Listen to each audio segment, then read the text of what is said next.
Order. We start with questions to Secretary of State for Wales. Sarah Bull. Question number 1, Mr. Speaker. Minister, welcome. Thank you, Mr. Speaker. Firstly, as a proud Welsh MP, I am honoured to be here at my first Welsh questions, and with your permission, Mr. Speaker, I will answer questions 1 and 10 together.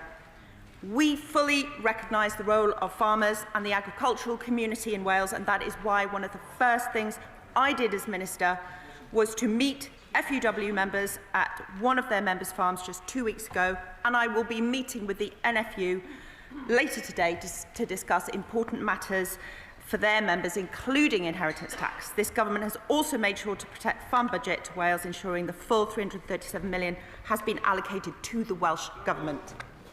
Thank you, Mr. Speaker. I welcome the Minister to her place, but the impact of the IHT changes goes far beyond just farmers alone. Last month, the Pembrokeshire farm gathered 57 businesses from vets, machinery dealerships, milk processors to electricians, fencing companies, employing almost 11,000 people. And now almost half of those were totally reliant on incomes from local farms. So has the government fully considered the ripple effect of this policy on farms in Wales and also across the UK, including in my constituency? This government wants to strike a fair balance between supporting farmers and fixing our public finances, which our communities, including those important agricultural communities, rely so heavily on. The vast majority of farmers will not be affected by this change, and they will be able to pass the family farm down to their children. Welsh Conservatives voted to block the support reaching Welsh farms in March, and this shows that the party opposite really just does not care for farmers and the agricultural community. Mr. Speaker, and I welcome the Minister to her position at the dispatch box. I know she'll be excellent at the job. I also refer to my register of interests. Well, Welsh farming, it's central to the Welsh economy. We can all agree on that. But it's now facing a double whammy: the mad sustainable farming scheme from Labour in Cardiff, and frankly the bad family farm tax dreamt up by Labour here in London. The Farmers Union of Wales tells us that more than 85% of active farms in Wales are going to have IHT bills exceeding their incomes. That spells economic disaster. So why is Labour so deaf to the voices of farmers in Wales? As I said, this government wants to strike that fair balance, and this is what it is doing. Our reforms mean the majority of those claiming the relief will not be affected. This is a fair approach and one that balances fixing our public finances from the chaos in the party opposite and maintaining support, that much-needed support for families, farms and the wider rural agricultural community. Very much indeed, Mr. Speaker. Well, I welcome my honourable friend to her place, and was she as shocked as I was last year that Plaid Cymru and the Conservative Senate members voted against the £300 million funding for Welsh farmers? And would she join with me in urging them to stop playing political games, put the people of Wales first, work with Welsh Government constructively to make sure that we do not have uncertainty for our farmers and our public sector, which of course we all depend on in Wales? Can I thank my honourable friend and also pay tribute to her work in this role prior to my appointment. I completely agree with my right honourable friend. The Welsh Government published its outline draft budget earlier this month and is working with opposition parties to ensure it has broad support. But the question everyone in Wales wants to know is whether the parties opposite vote against billions of pounds in public services, including the vital support for Welsh farmers, just like they did last year. Yes, so Secretary of State Memsdale.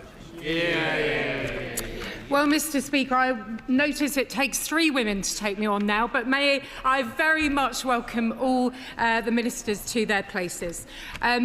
Charles Rees, a 5th-generation Pembrokeshire farmer, has bravely and movingly shared his battle with cancer on BBC Countryfile. And I know this House will send him and his family our best wishes.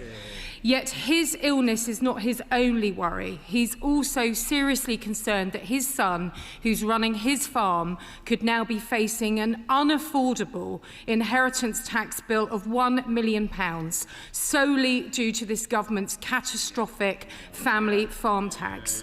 Mr. Speaker, Charles, like many other farmers, despite the minister's saying differently, they across the country are fearing for their livelihoods, their way of life, their futures, the food security. Will they scrap the family farm tax? I want to reiterate, our reforms mean that the majority of those claiming the relief will not be affected. And as my colleague, the Farming Minister, confirmed, there will be no change and no U-turn on inheritance tax. This policy strikes a fair balance. The chaos that the Tories left means that this is fixing our public finances while protecting our rural communities. I'll listen. Question number 2, Mr. Speaker. Secretary of State. Thank you very much, Mr. Speaker. With your permission, I'll answer questions 2 and 9 together. Economic growth is the #1 priority for this government. The UK was the fastest growing economy in the G7 in the first half of this year. Wages are up, inward investment is up, inactivity is down on the year, and interest rates are down. This is a Labour government that is delivering for working people all across Wales and the UK. Thank you, Mr. Speaker. It's brilliant that last month a total of £214 million was invested in communities across Wales as part of the government's Pride in Place scheme. In my patch, I was delighted that earlier this year Scarborough was awarded £20 million through the Plan for Neighbourhoods. This will give local people the power to decide how funding will transform our town. Will the Secretary of State update the House on how funds such as these will boost local economic growth and restore pride in our communities?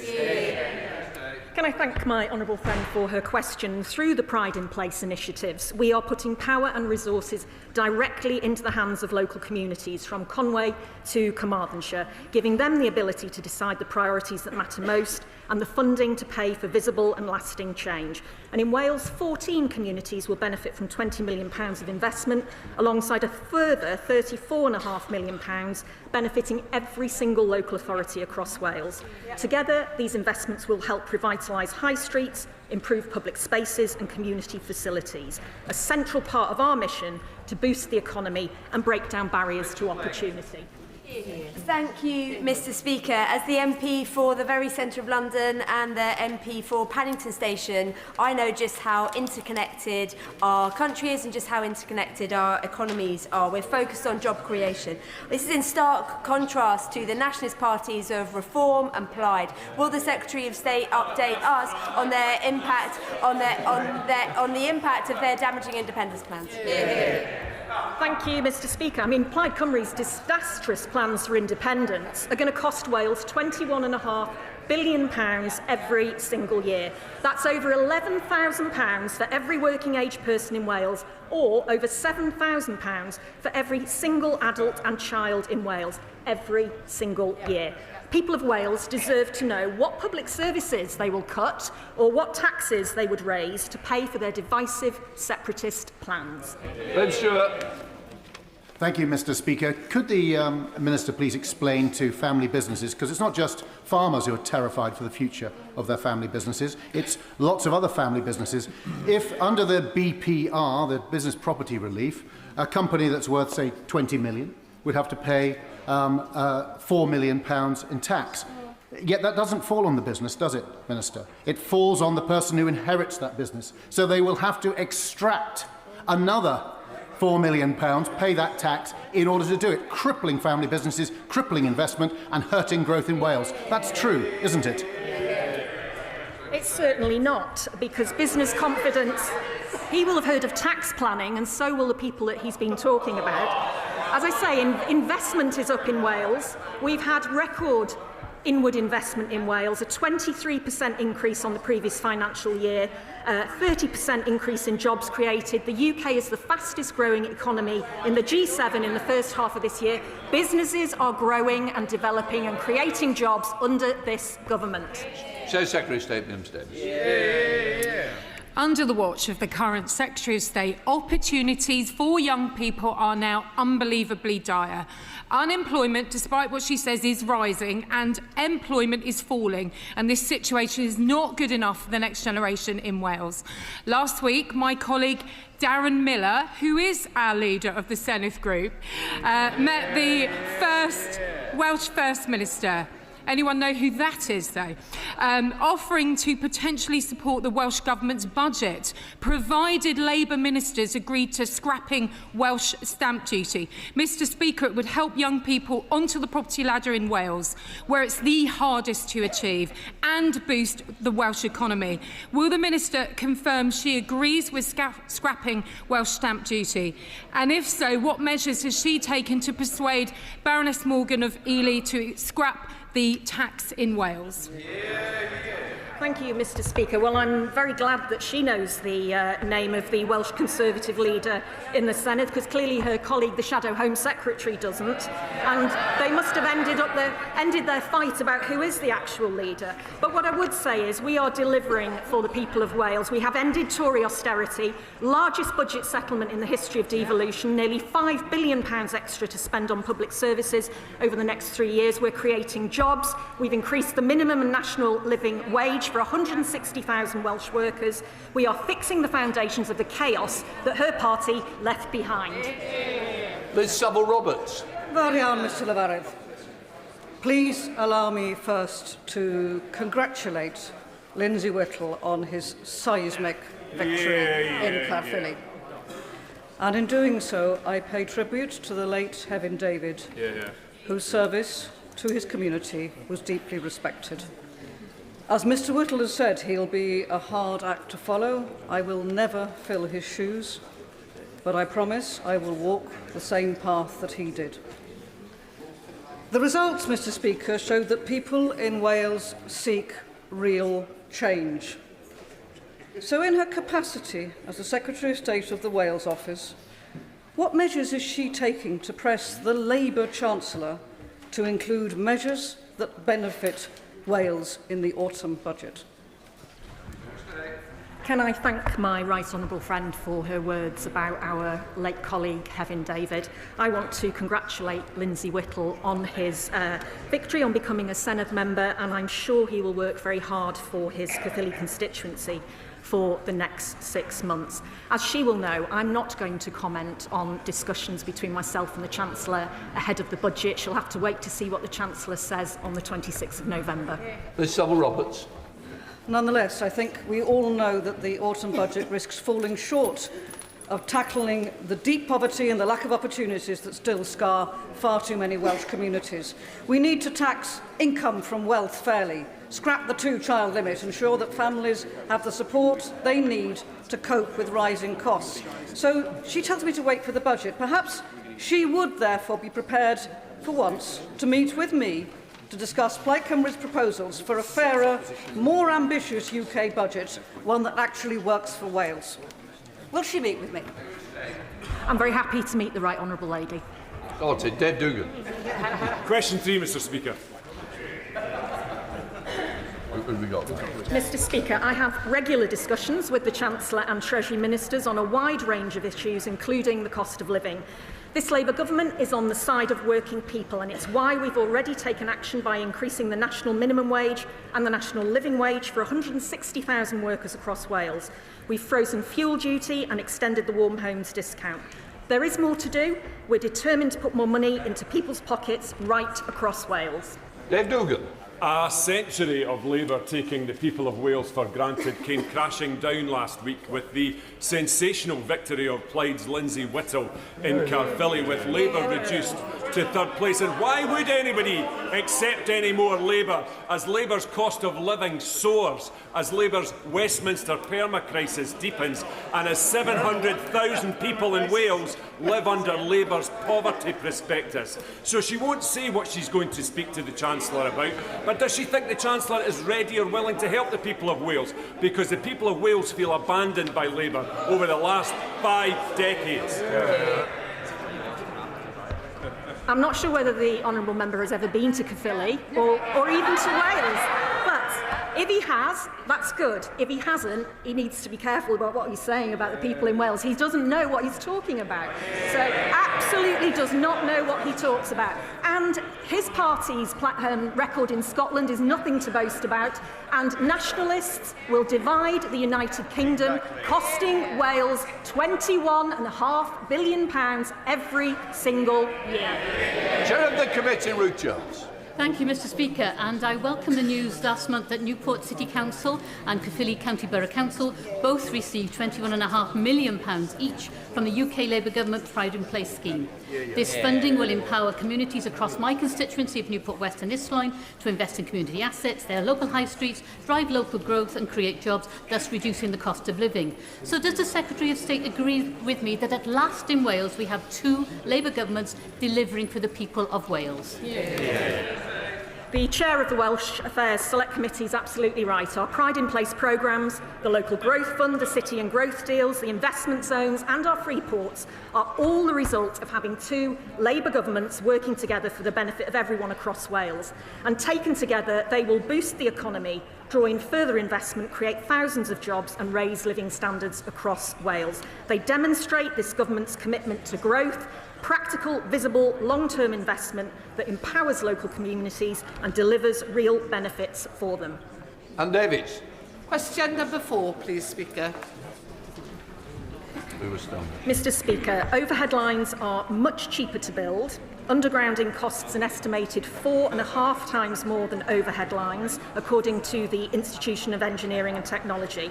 Overhead lines are also quicker to build, cause less environmental damage and are much easier to maintain. The cost of building this infrastructure is borne by electricity bill payers, and Plaid's policy on undergrounding will not only increase bills, but suffocate the economic potential of Wales's green industrial revolution. Davies. Diolch, Mr Llefarydd. My constituency is the location of two major infrastructure projects, a 97-kilometre and a 60-kilometre network of pylons along several hundred, 248 actually, 230-metre tall wind turbines. The cumulative impact of these projects is significant, occupying land that could support other development, and it remains unclear whether they will lower electricity bills or improve electricity connectivity for local households nor businesses. What discussions has the Secretary of State had with the Welsh Government to ensure that these projects deliver genuine benefits for our communities? I heard what the Honourable Lady said, but we do have a policy to ensure that communities who host clean energy infrastructure can directly benefit. The new Community Funds Guidance aims to improve the consistency and the amount of funding for communities that could be used towards local projects. And on bill discounts, we're introducing a scheme which will provide household discounts to those living closest to new and significantly upgraded transmission infrastructure projects. Henry Tufton. Mr Speaker, I like my constituency neighbour, and Plaid want to be taken seriously as a party of government, but they fail to recognise the importance that renewable energy will play. Does the Secretary of State agree with Renewable Cymru, who recently concluded that Plaid's approach will cost jobs and investment in communities like mine in Pembrokeshire? Labour is the only party that is committed to investing in renewable energy, energy that will bring down bills, create thousands of jobs for people right across Wales. Plaid and Reform are against renewable infrastructure. Plaid and the SNP don't want nuclear. Their economy spokesperson, Plaid's economy spokesperson in the Senedd, is anti-nuclear. They're happy to see people pay higher bills, they're happy to spurn investment, and they're happy to see job opportunities slashed. David Chadwick, Liberal Democrat spokesperson. Thank you, Mr Speaker. During the Second World War, over 200 people were forced to leave their homes and give up their land in the Epint, when more than half the community was taken for use by the Ministry of Defence. And the people of the Epint understood why that sacrifice had to be made. But now, Butte Energy and their wealthy investment backers want to take the rest of the Epint. Does the Secretary of State agree that the Epint has already sacrificed enough And will she work with me to defend the Welsh countryside from once again having its wealth extracted from it with no benefit to local communities? It sounds like the Liberal Democrats in Wales have the same position as Plaid Cymru. Our priority is to drive growth, lower bills and create jobs through our new green energy revolution, and that includes people in his constituency. Investment in his constituency should be something that he should be welcoming. Rebecca Smith. Question number 5, Mr. Speaker. Minister. We inherited a broken asylum system in absolute chaos from the party opposite, with tens of thousands stuck in the system, dependent on expensive asylum hotels.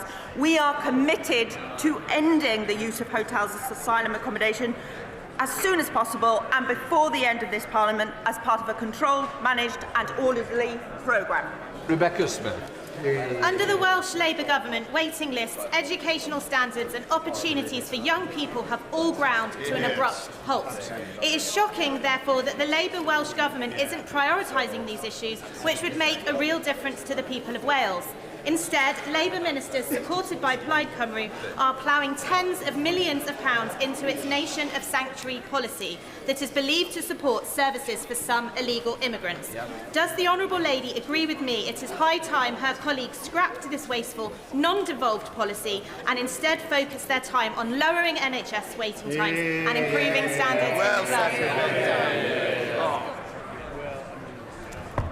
It sounds like the member opposite doesn't agree with welcoming the thousands of Ukrainian refugees which the UK government's nation of sanctuary has largely supported, and that has been used to welcome Ukrainian families fleeing from Russian aggression, a cause which I understood her party supported.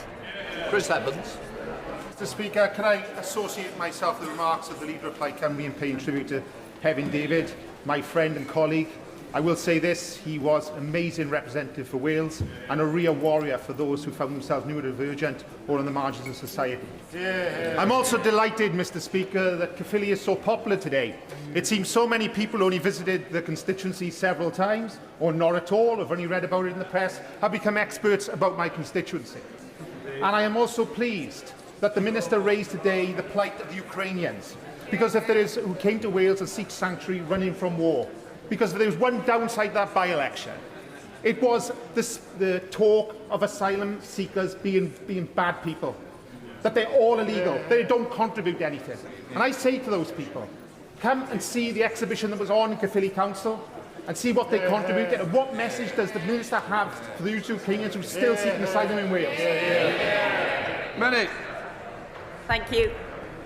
We offer sanctuary for those who desperately need it, and we are proud of that. But we inherited a broken system from the party opposite, contracts that are inherited. Hotel use since the last election has nearly halved, and we have removed 30,000 people who have no right to be here, ensuring that those who do need to be here do have the welcome and support that they need. This is not job done, but work in progress. Compare that to the last 14 years of the Tory government. Mims Davies, Shadow Secretary of State. So after wantonly scrapping the Rwanda scheme, the Labour government is now overseeing record-breaking figures of illegal immigrants and reported the scandal was now engulfing North Wales, where more than 200 illegal immigrants tried to gain entry to the country on ferries from Dublin to Holyhead. Meanwhile, Penelli military camp in southwest Wales was previously condemned by Labour Welsh Government. It appears their current policy, along with reforms, is from boats to barracks, which is happening in Scotland and Sussex. Yet Plaid say that there is no such thing as illegal immigration. Can the Minister agree with me that both her government and Plaid have no idea or interest in how to make our borders safe? I feel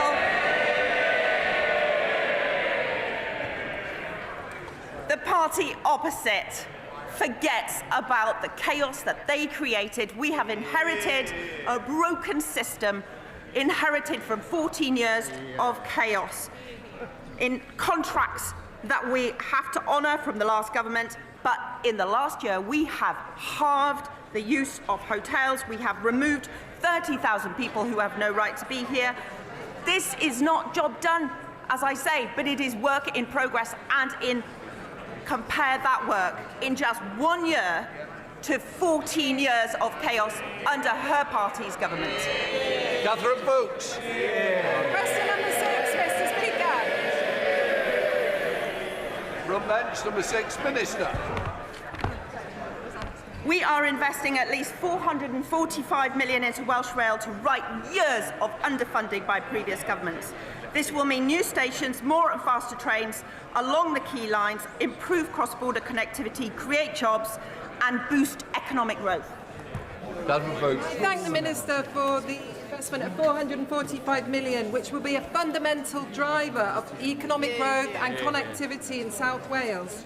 What actions is the Minister taking with Cabinet colleagues and industry partners to ensure that a new station serving my constituents in Megra and Undy will be delivered without delay, getting my constituents on track and faster towards their destinations? Yeah.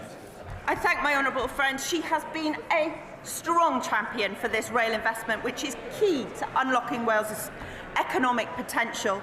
This includes funding to progress the 5 burn stations in Cardiff East, Newport West, Somerton, Llanwern, Magor and Undy. I will continue to work with the Welsh Rail Board, Welsh Government, to ensure the communities she represents get the infrastructure that they need. Asper Brandreth. The huge economic potential of both the northwest of England and North Wales is being held back by poor rail infrastructure. The last Conservative government committed to at least £1 billion to upgrade and electrify the railway lines from Crewe and Warrington through Chester into North Wales. This Labour government has scrapped those transformational plans at a time when economic growth is a priority. Will she seek to reinstate the vital rail infrastructure investment in the Mersey-Dean North Wales region? Well, that money just didn't exist. And we are investing a historic £445 million into Welsh Rail to right years of underfunding by previous governments and unleashing Wales' economic potential. This will mean new stations, faster trains on key lines and connecting people, well-paid and better jobs right across Wales. 2 governments working in partnership to deliver for the people of Wales. Before we come to Prime Minister's questions, can I welcome in the gallery the Honourable Speaker of the Parliament of Sri Lanka and his delegation.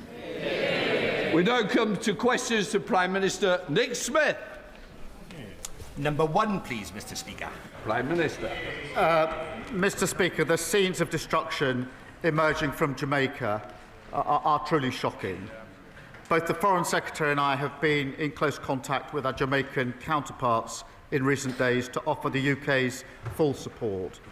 Mr. Speaker, I can update the House that HMS Trent and specialist rapid deployment teams are pre-positioned in the region, and we stand ready to provide humanitarian support.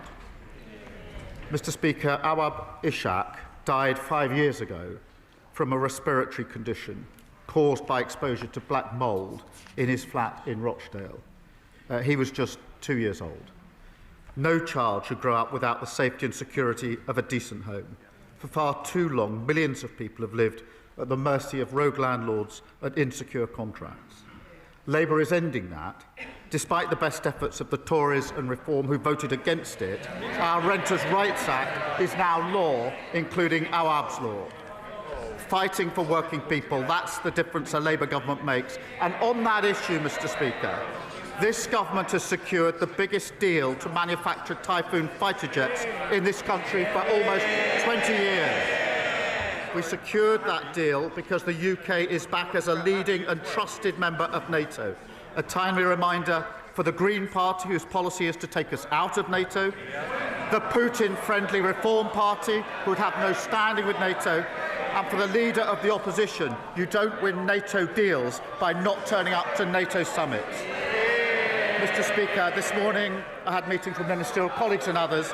In addition to my duties in this House, I shall have further such meetings later today. Nick Smith.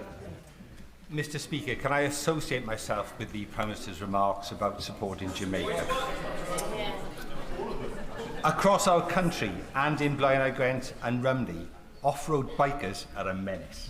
They tear up our environment and turn our streets into racetracks. After years of Tory cuts, Gwent police are tackling this now. So does the Prime Minister agree with me that police forces and communities like mine are seeing the difference that Labour can make in power? Well, I share my honourable friend's determination that everyone feels safe and secure in their community. Neighbourhood policing was decimated by the party opposite, and we're restoring it with 3,000 extra officers by spring. We're also giving them the powers, Mr. Speaker, they need, including tough new respect orders that allow the police to seize and destroy vehicles within 48 hours. The Tories walked through the lobbies with reform in voting against our crime and policing bill. The opposition, Kemi Byrne. Thank you, Mr. Speaker. Last year, in its manifesto, Labour promised not to increase income tax, not to increase national insurance, and not to increase VAT. Does the Prime Minister still stand by his promises? Well, Mr. Speaker, I'm glad that the Leader of the Opposition is now finally talking about the economy. I can update the House, Mr. Speaker. Retail sales are higher than expected. Inflation is lower than expected. Growth has been upgraded this year. And, Mr. Speaker, the UK stock market is at an all-time high. The budget is on the 26th of November, and we will lay out our plans. But I can tell the House now that we will build a stronger economy, we will cut NHS waiting lists and deliver a better future for our country. Well, Mr. Speaker, yes. What a fascinating answer. It is not the same answer that I received when I asked exactly the same question, word for word, on the 9th of July. Then the Prime Minister replied with just one word, yes, and then he sat down with a smug grin on his face. What's changed in the past 4 months? Mr. Speaker, as she well knows, no Prime Minister or Chancellor will ever set out their plans in advance. But, Mr. Speaker, I can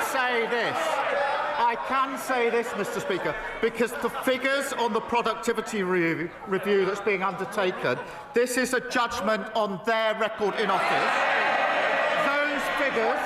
Those figures are now coming through, and they confirm that the Tories did even more damage to the economy than we previously thought. Now, we will turn that around. We've already delivered the fastest growth in the G7 in the first half of this year. 5 interest rate cuts in a row. Trade deals with the US, EU and India. They broke the economy. We're fixing it. Mr. Speaker, he says no Prime Minister or Chancellor will say these things before the budget. Has he told his Chancellor? Because she's been out there flying kites, causing constant speculation around the budget that is damaging the economy. All week, they've been briefing about tax rises. What we've heard is that he does not have a plan. So we have some ideas for him. Yes. Yesterday, they can... Yes. Mr. Speaker, it's quite clear that they need some ideas. Yes. On this side of the House, we believe in scrapping taxes on family homes. Yesterday, we voted to abolish stamp duty. They voted against it. Even the Deputy Prime Minister, or the former Deputy Prime Minister, who resigned in disgrace for not paying stamp duty, voted to keep it. So, Mr. Speaker, I will remind them, on this side of the House, we know that abolishing stamp duty is how we get young people on the housing ladder and get the economy growing. So why won't he scrap this terrible tax? Why didn't they do it then in 14 years in office? Mr. Speaker, as I said, the productivity review figures are now coming in, and they show the true extent of the damage that they did. And she asked us to take advice from them. We all know, these figures are coming out, we all know that austerity damaged the economy on their watch. The botched Brexit deal damaged the economy on their watch. Liz Truss's mini-budget damaged the economy on their watch. so we'll take no lectures or advice from them on the economy. They won't be trusted on the economy for generations to come. And, Mr. Speaker, that's why at our budget, I can be clear, there will be no return to austerity. That's what broke the country. No return to the instability of their mad borrowing spree, and we'll end the unfairness and low growth that squeeze living standards for working people. That's the path to national renewal. Mr. Speaker, Conservatives reduced the deficit every year until the pandemic. We more than doubled the personal allowance. We left 4 million more jobs than we found from Labour. We brought inflation down to 2%. It's nearly double. Mr. Tufnell, you're in my sights. The pantomime season has arrived, so don't start it too early. Mr. Speaker, on our record, we brought inflation down to 2%. It has doubled under him. We left him the fastest growing economy in the G7. It is no longer. The truth is, they have no ideas. We're giving them some. There is another way to get growth. It's cutting welfare spending and getting people into work. Last month, I offered to work cross-party with him to bring down welfare spending because he knows, and we know, that he'd rather dip into people's pockets than upset those people behind him. Instead of tax rises, will he work with us to find a way to cut welfare spending and get Britain working again? Mr. Speaker, she talks about their record. Let's go through it. They crashed the economy. Inflation went up to 11%. Mortgages went through the roof. Welfare spending went up £33 billion on them, and they want to give us advice. And they reduced the UK to a laughing stock. Because of our budget, Mr. Speaker, waiting lists have come down, wages are up, mortgage rates are down, and other countries want to do deals with us. Just on Monday of this week, the Turkish government signed an £8 billion deal for typhoons. Earlier this year, the Norway government a £10 billion for frigates. That is because of the budget that we passed, fixing the mess that they left. Mr. Speaker, it's not because of the budget that he passed. I started that deal back in January 2024. But and I welcome it. There are some things, Mr. Speaker, it's got nothing to do with their budget. We're lucky it's still happening. So I welcome the £8 billion deal that he's done with Turkey, but I will remind him that just last month, his Chancellor borrowed £20 billion. He'll have to sell a hell of a lot more jets to make up for that. And he won't rule out any tax rises. He can't cut spending. He is increasing unemployment. This man knows nothing about economic growth except how to destroy it. In his weakness, Mr. Speaker, he has caved into the unions with their regulations that will cripple businesses, costing them £5 billion every year. Yes, please do speak up, because I want every single business out there to hear Labour MPs heckling when we talk about the damage that they are doing. So I ask the Prime Minister, how on earth can he consider adding more burdens for these firms to deal with? Mr. Speaker, she's overlooked the fact that we had the highest growth in the G7 the first 6 months of this year, and that growth's just been upgraded. 3 interest rate cuts. Mr. Speaker, we're not going to take lessons from them. She's now introduced what I understand to be, I think she calls it a golden economic rule, this golden rule that she's now putting forward, very golden. £47 billion, Mr. Speaker, of unspecified spending cuts, with no detail whatsoever. Mr. Speaker, let me put that in context. That would be 85,000 fewer nurses, 234,000 fewer teachers, or cutting every police officer in the country twice over. No wonder the Institute for Government said she's on shaky foundations. That's exactly what caused the problem in the first place. Mr. Speaker, the fact that he has to stand there and make stuff up just shows what kind of Prime Minister he is. We had an itemised list. We had an itemised list of 47 billion. 23 billion was on welfare spending, which I asked him to work with us to cut. He refuses to do so. All he knows how to do is tax, tax, tax. If you work, they tax you more. If you save, they tax you more. If you buy a home, they tax you more. None of these taxes were in the manifesto, which he had 4 years to prepare. Mr. Speaker, he is raising taxes because he is too weak to control spending. He's blaming us, he's blaming the OBR. Last week they were blaming Brexit. Isn't the truth that with this Prime Minister, it's always someone else's fault? They They were kicked out of office because they broke the economy. They won't be trusted for years to come. She can't tell us what her position is on the last budget, and she's got a phantom £47 billion with no foundation as we go forward. That's exactly the mess that they caused. They've not changed one bit. Meanwhile, we're fixing their mess. 5 million extra NHS appointments, 5 interest rate cuts, growth and wages up. That's a change the Labour government makes. Jeff Smith. Thank you, Mr. Speaker. As Palestinians try and rebuild their lives amid the rubble of Gaza, last night, once again, dozens of innocent people were killed by Israeli airstrikes. What will the UK do, along with our international partners, to hold the Netanyahu government to account for its actions? And what more can we do to ensure that aid gets in, as the IDF blocks aid in breach of both the peace agreement and international law?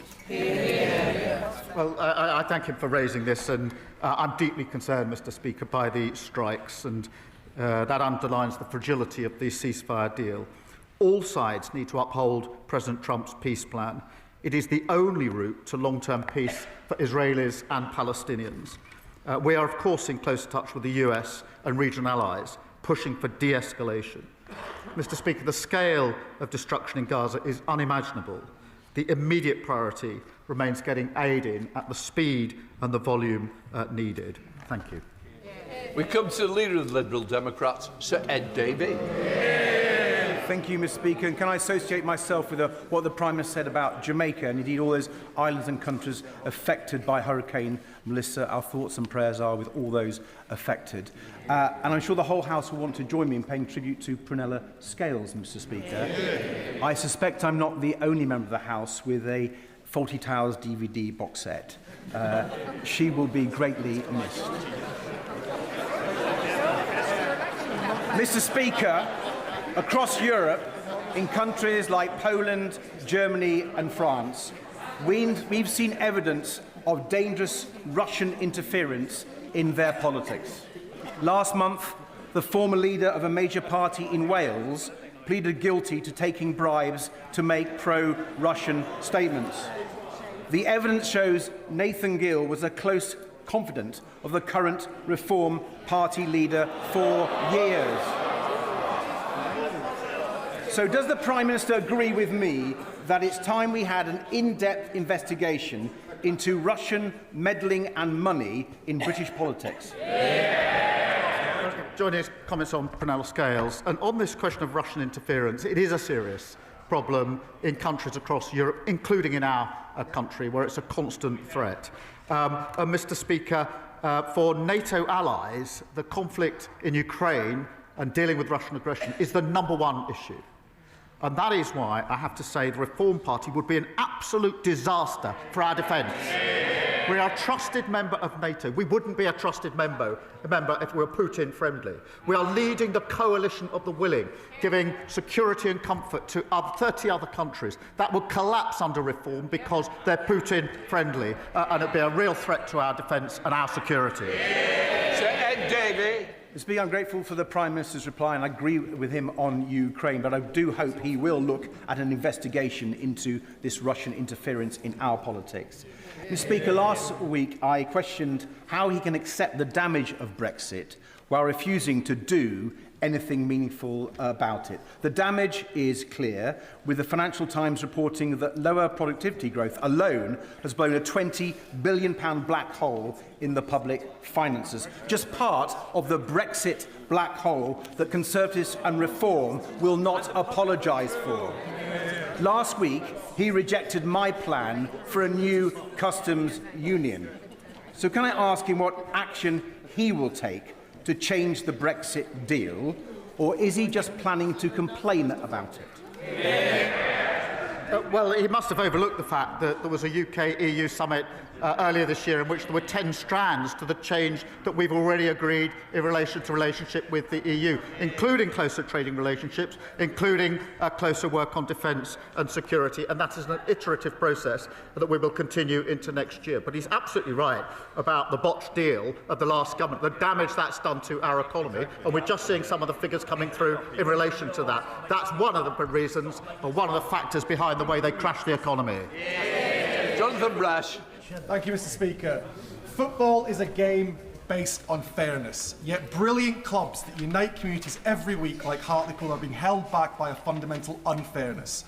The 3 Up campaign, backed by 72 National League clubs, including Hartlepool United, and championed by Hartlepool legend Jeff Stelling, seeks to grant a 3rd promotion place from the National League to League 2. This simple change will be transformational for these historic clubs, many of which are over a century old. Now, while I accept Arsenal may never directly benefit from such a change, does the Prime Minister agree that this campaign to put football first would help the new football regulator protect club heritage, ensure stability and put fairness and fans back at the heart of our game? Well, can I start by wishing Hartlepool United the best for this season? He will appreciate the structure of the leagues is a matter for leagues themselves, but I do commend his campaign and everything that he's putting behind it. I also want to pay tribute to the staff, the fans and the players at Sheffield Wednesday at this difficult time. Mr. Speaker, we've delivered the independent football regulator to stand up for fans and make sure clubs have fit and proper owners. The party opposite used to support that, but now they oppose it. Gavin Robinson. Mr. Speaker, the Prime Minister has a deep understanding of policing in Northern Ireland and the importance of it. He knows about the ongoing national security threat. Indeed, he knows about the additional costs of dealing with the legacy of our past. And he knows that the PSNI has been underfunded. He knows that the Northern Ireland Executive have rightly brought forward a stability programme for them. He knows that they are under strength, because New Decade, New Approach in 2020 suggested there should be 7,500 police officers in Northern Ireland. Today there are 6,200.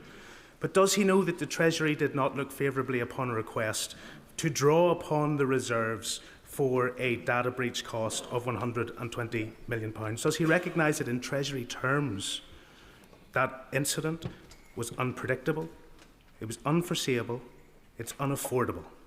It matches the criteria that the Treasury have. To set aside that money in a year would be 10% of the overall PSNI budget. It is not affordable. Can I ask him, in engagement with the Chancellor, to think about this issue again and to ensure that our police service of Northern Ireland and the national security threat that they face is not hampered by in-year financial rules? Well, can I thank him for raising this important issue, and I know it is of real concern to him. Can I reassure him that I am in regular contact with the Chief Constable, John Boucher, and the PSNI on this very issue, as he would expect. As he's aware, we provided a record settlement for the Executive, £19.3 billion per year on average. We also invested £113 million in additional security funding for the PSNI to help address specific security challenges. Now, whilst it's for the Executive to set the PSNI budget, I want to reassure him that our commitment is to keeping people safe in Northern Ireland. Alan Strickland. Thank you, Mr. Speaker. I'm speaking on behalf of my constituents, Shannon and Tyler, who lost their 2-year-old son, Hudson, earlier this year. Worried about their son and calling 111, they were told he had gastroenteritis. In fact, Hudson had a twisted bowel and a few days later, after being rushed to hospital, tragically died. Mr. Speaker, Shannon and Tyler are full of praise for the NHS medical staff who worked so hard to save their son's life. They just wish they'd been offered an in-person appointment sooner, which might have given a more accurate diagnosis. They want Hudson's legacy to be better access to face-to-face NHS appointments for children under 5, so other families don't face this tragic situation, and their online petition on this matter has gained over 80,000 signatures. Will the Prime Minister join me in sending the best wishes of this House to Hudson's family? And will he ensure they meet a health minister to discuss their courageous campaign? Well, can I thank him for raising this tragic case? And I'm sure I speak for the whole House in saying we send our sympathies and thoughts to Hudson's parents, Shannon and Tyler. And I'll make sure that they get the meeting that he's asking for. This is exactly why we're working to improve access to face-to-face appointments for those that want one. And to enable that, we've delivered the largest cash uplift for GPs in a decade, put over 2,500 GPs into general practice, and we're upgrading 1,000 surgeries to deliver 8 million more appointments. James McMurdo. Thank you, Mr. Speaker. Mr. Speaker, earlier this week, I got to see the very best and some of the worst of our National Health Service. When my own daughter needed them, they were there. but when an 89-year-old gentleman in the restaurant I was eating in collapsed, it took over an hour and 15 minutes between my first call and the arrival of 2 exhausted paramedics. Basildon Hospital has just been downgraded to inadequate in the latest Care Quality Commission. Can I please invite the Secretary of State for Health and Social Care, or the Prime Minister herself if he has time in his schedule, to come and visit Basildon with me so we can both thank them for the exceptional work they do, but also get to grips with the problems they're facing. Well, can I thank you for raising this case and the 2 examples that he's given. The downgrade at Basildon Hospital is deeply disappointing. The Care Quality Commission has set out immediate actions for the Trust leaders to deliver improvements. Our decisions in government have seen £26 billion boost for our NHS, helping deliver over 5 million extra appointments. I would gently point out that he was elected representing a reform party that would dismantle our NHS and charge people to see their doctor. Thank you, Mr. Speaker. Reform say they stand up for the working class, but the truth is they never have. No. They voted to block the Employment Rights Bill again and again. So does the Prime Minister agree that it's only this government on the side of working people? It's Labour creating tens of thousands of jobs, like with our deal with Turkey. It's Labour getting rid of 0 hours contracts, and it's Labour protecting workers from unfair dismissal from day one. I'm proud that we delivered the biggest upgrade to workers' rights in a generation, and the Tories and Reform vote against it at every turn, as they always do with any form of workers' rights and protections. And in relation to the deal that we struck on Monday, Mr. Speaker, with Turkey, that is a deal worth £8 billion, 20,000 jobs, 10 years of work in manufacturing with the typhoons. That is only possible because we're a trusted member of NATO, and Reform have been an absolute nightmare on defence because they would not be a trusted member of NATO because they're Putin friendly. Thank you very much, Mr. Speaker. Targets for cancer patients beginning treatment within 62 days hasn't been met by any NHS trusts for 10 years, a legacy of the last Conservative government. If this target had been met in every month of 2025, so far nearly 3,000 breast cancer patients would have started their treatment on time. Will the Prime Minister ensure that the National Cancer Plan, which I asked for a year ago, makes it possible for the 62-day target to be met, along with recruiting much-needed cancer specialists and replacing outdated equipment? Well, I thank him for raising this, and I know this is personal to him. We are investing £600 million to improve diagnostic capacity and rolling out new radiotherapy machines, including in his local trust, I'm pleased to say. We have seen real improvements. 148,000 more people now have cancer diagnosed or ruled out within 28 days, but I acknowledge there is more to do on this. The National Cancer Plan will set out how we will go further and deliver the best care for every patient. Mr. Speaker, the big 4 banks have been allowed to abandon our high streets, basically closing them with impunity. Between 1999 and 2025, my constituency alone has lost banks at Guildford, Newbigin-by-the-Sea, Bedlington and Blythe. In this, Mr. Speaker, is at the same time these banks made more than £40 billion profit in last year alone. That in cash. The manifesto pledge to roll out 350 banking hubs is to be welcomed, but its quirky, almost bizarre qualifying criteria needs detailed revision. Will the Prime Minister commit to a wholesale review of personal face-to-face banking, which would enable local residents and local businesses, alongside many vulnerable people, to access their own money in their own time on their own high street? Well, can I thank you for raising this? And I know how important face-to-face banking is on our high streets. We have committed, as he says, to rolling out 350 banking hubs across the United Kingdom. Over 180 are already open. I want to reassure him that 350 is not the limit. While decisions over hubs are taken independently, they can be rolled out wherever a community needs one. And I'm happy to make sure the relevant Minister follows up with details for him. I will. Mr. Speaker, I'm proud that the last government introduced the triple lock and we're committed to keeping it. But from...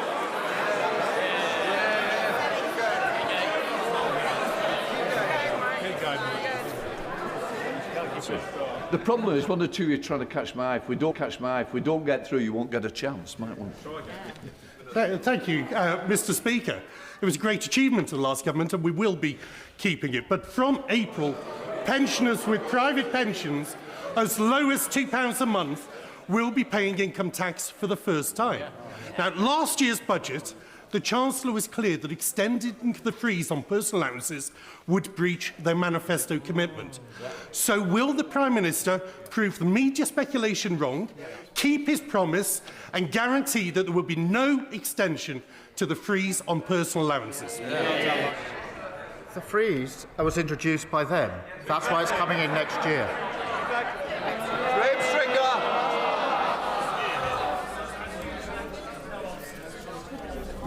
Mr. Speaker, the honourable member for West Suffolk, when he was an official, produced a devastating report on the Home Office. Reading it, it shows a department characterised by disarray and defeatism. There have been 12 Home Secretaries over the last 30 years, some better than others, but none have managed to get this department in order to deliver the services that people should expect in this country. Will the Prime Minister give the new Home Secretary the necessary resources and policy interventions to make sure that she can be successful? Yes, she's bearing down on the challenges at the Home Office, most of them inherited from the last government, and we will make the changes necessary, and I have every confidence in the Secretary of State to do so. Fan of the House, Sir Edward Lee. After all the hatreds in the world today, wasn't it a lovely moment to see the King and the Pope pray together in the Sistine Chapel? Doesn't it give us hope that these historic divisions can be resolved? And doesn't it give us hope that despite the fact that Ukraine and Gaza may seem intractable problems, if we have the will to preserve the freedom of all people to live in their own country, and if we have the will to have faith in our common humanity, these problems can be resolved and we can win through. Can I agree with him? I thought the King and the Pope praying together was an incredible message to the world and very, very powerful. And I agree with him that if we all work together, we can actually bring people together, notwithstanding the very many difficulties and challenges that poses around the world and in our own country. It's why, so far as we can, we should be uniting on national patriotic renewal in this country, rather than the toxic division that we see on some of the benches opposite. Daniel Zeitner. Mr. Speaker, Cambridge is one of the most intensive science and innovation sectors clusters in the world, and that success is based on openness to talent. Now, at the moment, in many American universities, there are many well-qualified people pondering their futures.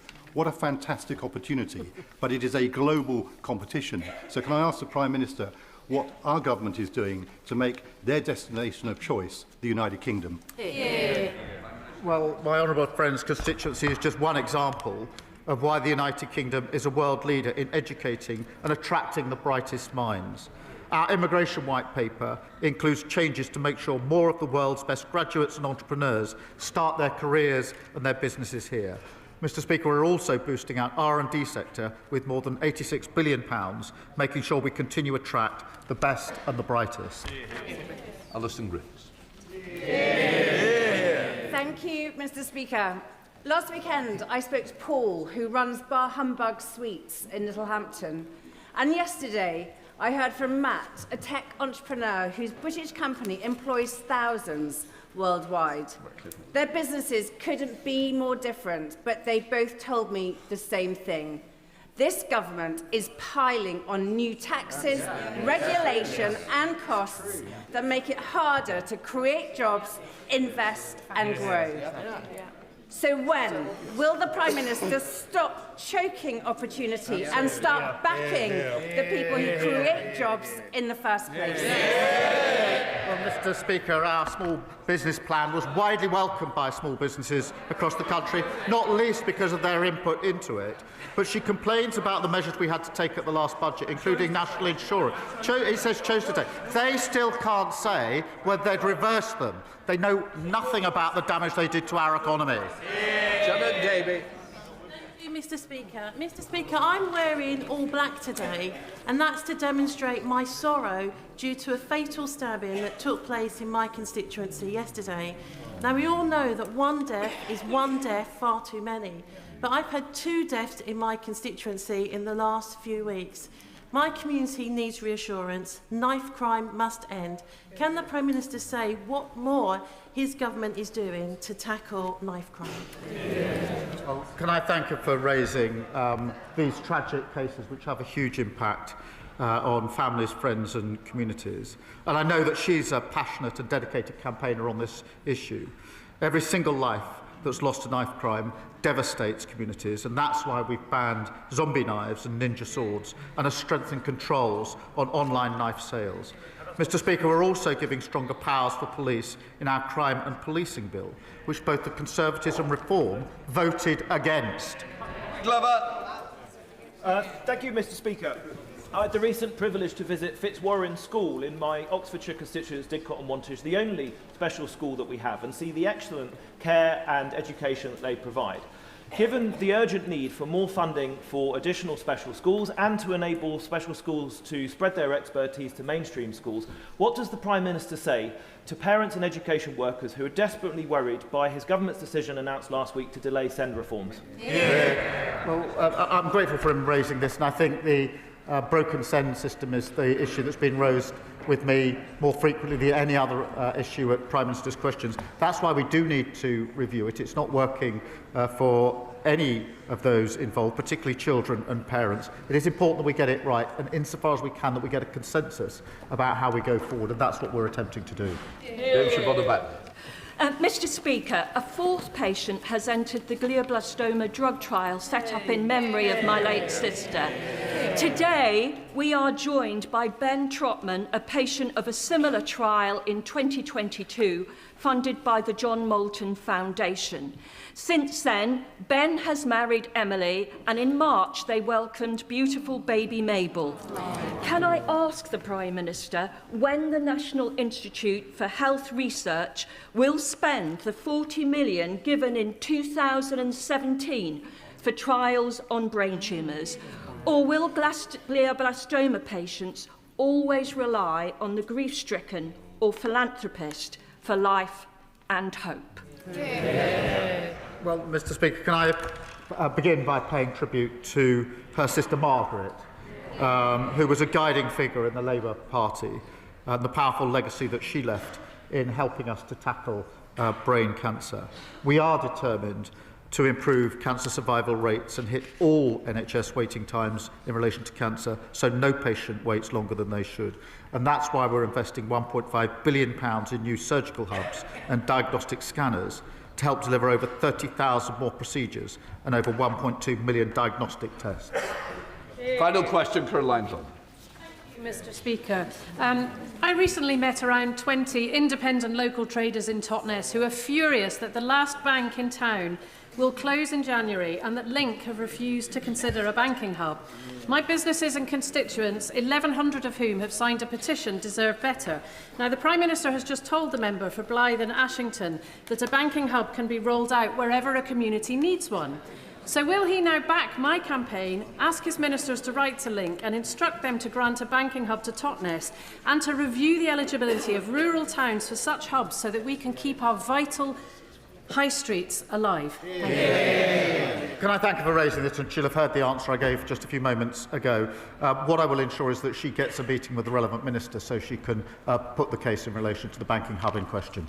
That completes questions. We'll let the front bench change over.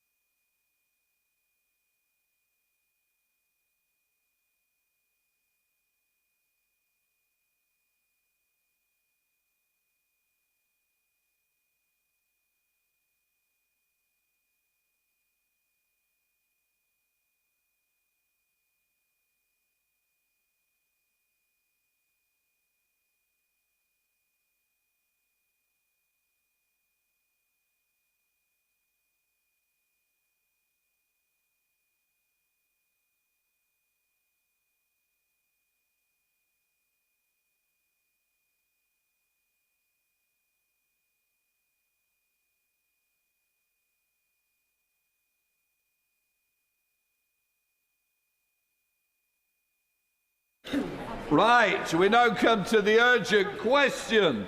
Dame Priti Patel. Mr. Speaker, to ask the Secretary of State for FCDO if she'll make a statement on the actions taken to secure the elimination of Hamas from Gaza and the preservation of the ceasefire. Minister. Mr. Speaker, the House will be aware of events over the last 24 hours in Rafah, including reports that Israeli strikes took place last night. Estimates of the death toll vary, but suggest that up to 100 people in Gaza have been killed. We understand these strikes followed an attack yesterday afternoon, where responsibility remains unclear. As the Prime Minister said earlier, we echo the Americans in calling for urgent de-escalation and on all parties to keep the commitments they have made in the ceasefire agreement. We are clear that Hamas must release the bodies of all remaining Israeli hostages. The immediate priority is to ensure unrestricted flow of aid into Gaza. The Israeli government must urgently lift restrictions on aid entering, and international NGOs must be permitted to operate in Gaza to provide the scale of support that is needed. Civilians cannot wait. This government is working closely with our partners to do everything we can to support the transition from the ceasefire to phase 2 of the peace plan. This includes the disarmament of Hamas, the deployment of a ceasefire monitoring mission, an international security force, and the implementation of transitional governance arrangements in Gaza. We are clear there can be no role for Hamas in the future governance of the Strip. In recent days, the Foreign Secretary has spoken to the UN Under-Secretary General for Humanitarian Affairs and Emergency Relief Coordination, Tom Fletcher, the Egyptian Foreign Minister, and the Israeli Foreign Minister about the importance of opening more crossings and removing restrictions on aid. And as I told the House yesterday, Mr. Speaker, both she and I will be heading to the region shortly. On the 13th to 15th of October, I co-hosted with the Egyptian government and the Palestinian Authority the first conference to look at how we can leverage sustainable support to Gaza's reconstruction. Britain will continue to play our full part in support of the ceasefire and the wider peace initiative. There is not a moment to lose to get relief at scale to those in need and to make progress on the pathway to a lasting peace. Thank you, Mr. Speaker. The situation in Gaza is fragile, and we all want the ceasefire to hold and endure, and for it to transition into a sustainable end to the conflict. But that requires the terms of the ceasefire being adhered to. The scenes of mass Hamas gunmen carrying out summary executions is sickening. Their continued hoarding and disruption of aid to starved Gazans is shocking. Their refusal to disarm is disturbing. And their failure to return bodies of the deceased hostages is distressing. They and their families deserve dignity of a proper burial. Their loved ones have already been through terrible, terrible pain and suffering. No more coffins should be released with the wrong remains, and this is a disgusting game that has to end immediately. So can the Minister explain what pressure is being exerted on Hamas by the UK government so they comply with the full terms of the agreement and release all deceased hostages? Yesterday it was reported that Hamas gunmen killed an IDF soldier, violating the ceasefire, leading to the targeted IDF action in response. What is the Minister's assessment of the threat Hamas poses? And what practical steps is the UK taking to support the disarming and elimination of Hamas and the terrorist infrastructure in Gaza? Yesterday, the Secretary of State said and told the House the UK has been proposing different ways to help in the process of decommissioning and disarming Hamas, using expertise we've built up over many years. So can the Minister now say what is Britain's specific role, as this is a unique situation that we see regarding Hamas, with terrorist infrastructure and threats funded by Iran across the region? What action is the government taking to rebuild its relationship with Israel, given the important partnership that we have with Israel? And on aid, what steps are being taken to increase getting aid into Gaza? And given the remarks by the US Secretary of State about UNRWA and its role in Gaza, what discussions have taken place with the United States administration about UNRWA's future and the implication for the UK following the government's decision to give it millions of pounds despite knowing some of these risks? Thank you, Mr. Speaker. I would say at the outset that we track events in Gaza incredibly carefully. I do not intend to give the House a running commentary on each and each and every individual incident that takes place. The situation remains very volatile and very messy. I hope not to disappoint honourable members if I avoid giving very specific answers on very specific incidents. There are structures now being put in place, including the CMCC, the Civilian Military Coordination Centre, which is playing a role in seeking to verify the facts on the ground where we can. That work obviously takes some time. The UK is making a contribution to it, but I won't wish to get ahead of that process from the dispatch box. What I will say is we have been absolutely clear on the threat that Hamas pose to Palestinians, to Israelis, and to the wider world. That's why they're sanctioned as a terrorist organisation here.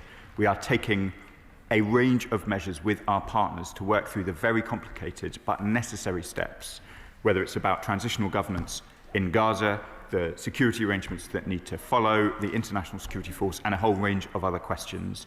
I can assure the Shadow Foreign Secretary that we are deep in those discussions. We have been having them over the last few days, and we will have them in the region too. This is an incredibly complex piece of work, and we remain very focused on it. Mr. Speaker, just very quickly on aid, I would like to inform the House that there has been what appears to be quite a significant rate of aid going in particular through Kerem Shalom, which is very welcome, but the House will know of the centrality of the other crossings, particularly Rafah and the Allenby Bridge. They are not yet fully open. Aid cannot therefore flow in the volumes that we would wish to see them, and we continue to work with all our partners to try and see them reopened. Mr. Speaker, welcome the statement from my honourable friend. But I say to him, though, it's fairly clear that the Israeli government only agreed to the peace deal because they felt they had to, not because they necessarily wanted to. And after all this time, we still haven't got aid flowing through into Gaza in the way we'd all want to see. So what further action can the government take to put pressure on the Israeli government to make sure that all the aid that's needed actually gets in and gets in quickly? Madam Deputy Speaker, it's a vital question for my honourable friend who follows these things closely.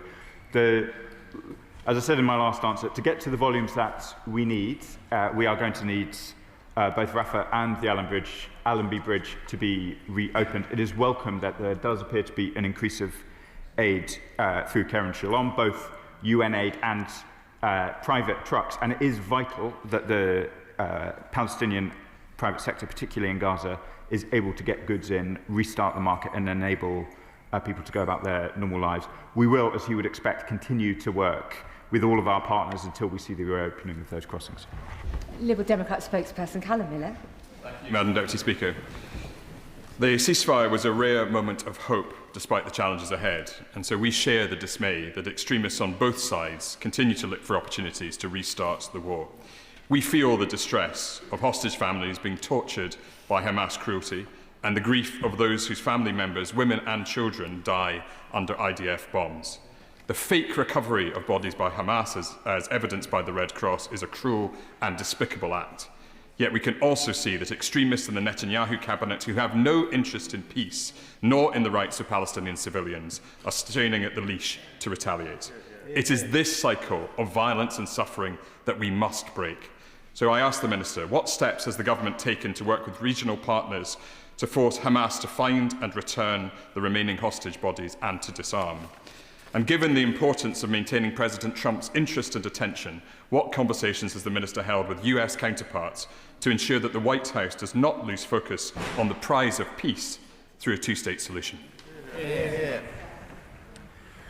I can reassure the House, Madam Deputy Speaker, that the British government remains in very regular contact at the highest levels with the American government on these questions, and the American government, as I think is clear in recent days, remains very focused on these issues, which is to be welcomed and to be supported, as the honourable member says.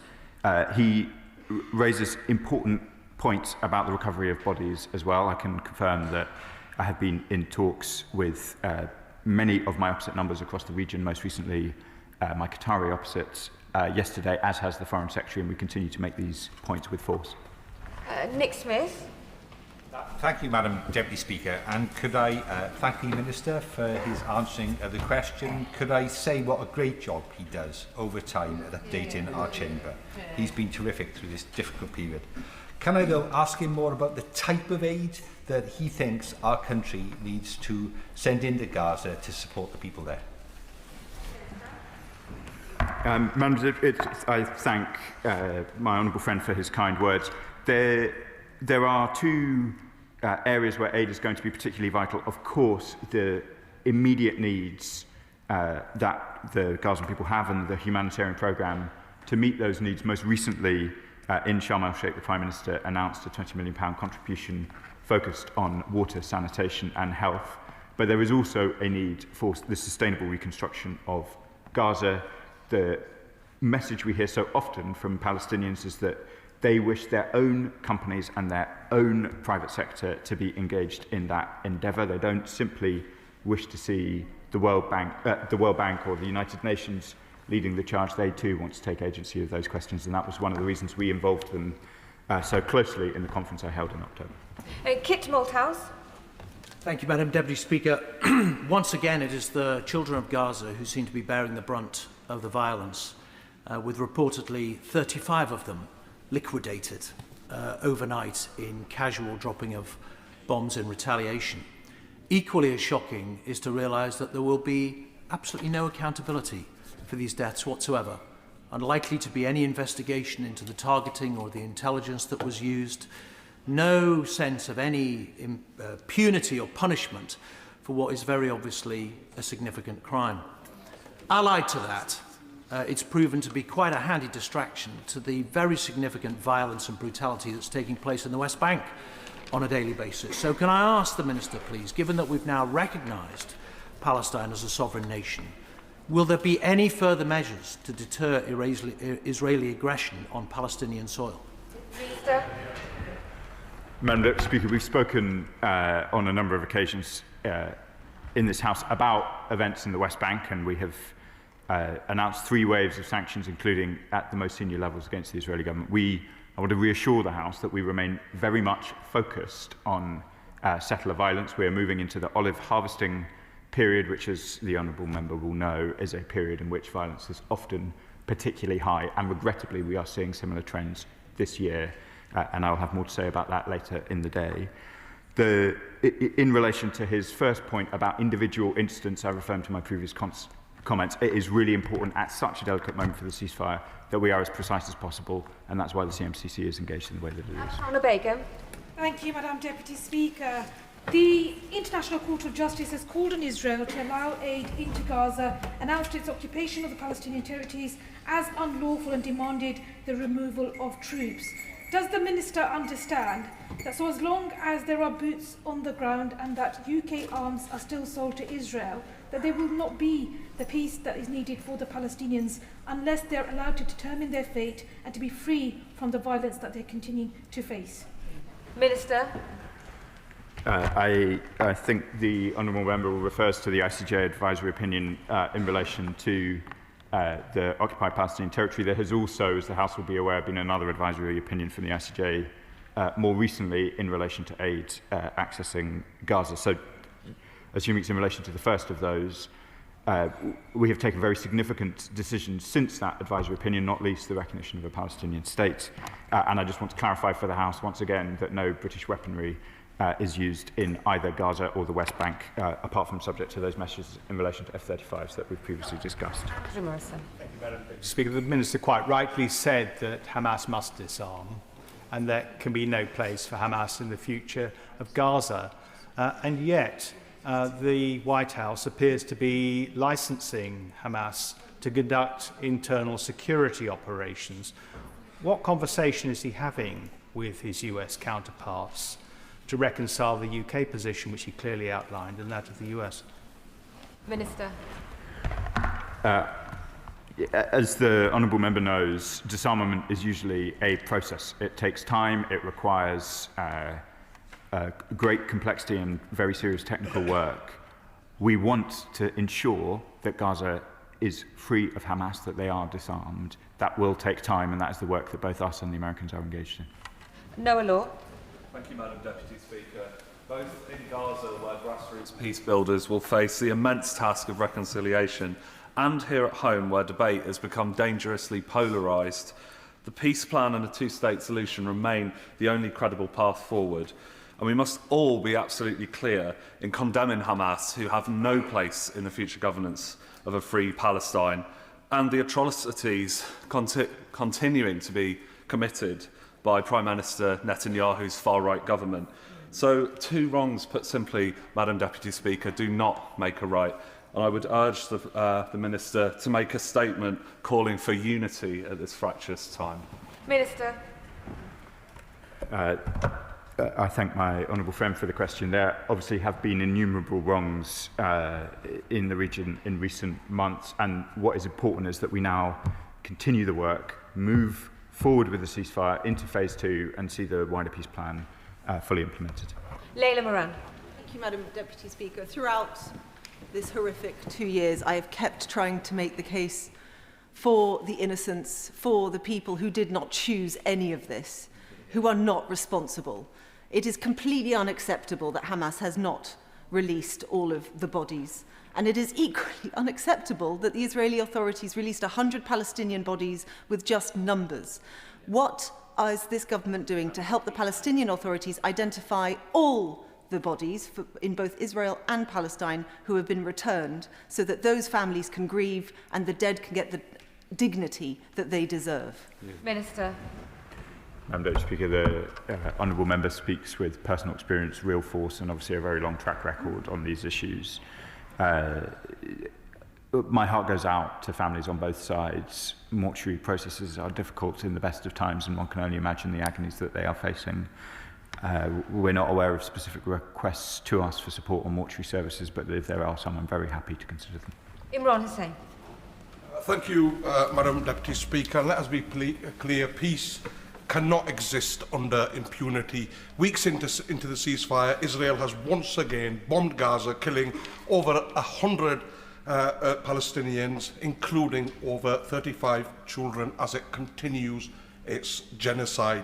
More than a year and a half after the International Court of Justice's substantial ruling, which frankly and shamefully our government has still to reply to, which made it absolutely clear any government allowing trade with Israel's settlement economy is complicit in sustaining its continued illegal occupation of the Palestinian territories. British companies continue to trade in goods and financial services with those settlements, undermining our obligation under international law. So can the Minister tell us, when will the government suspend the UK-Israel trade deal and end all trade linked to the settlements, or will he continue to sit back and allow this complicity?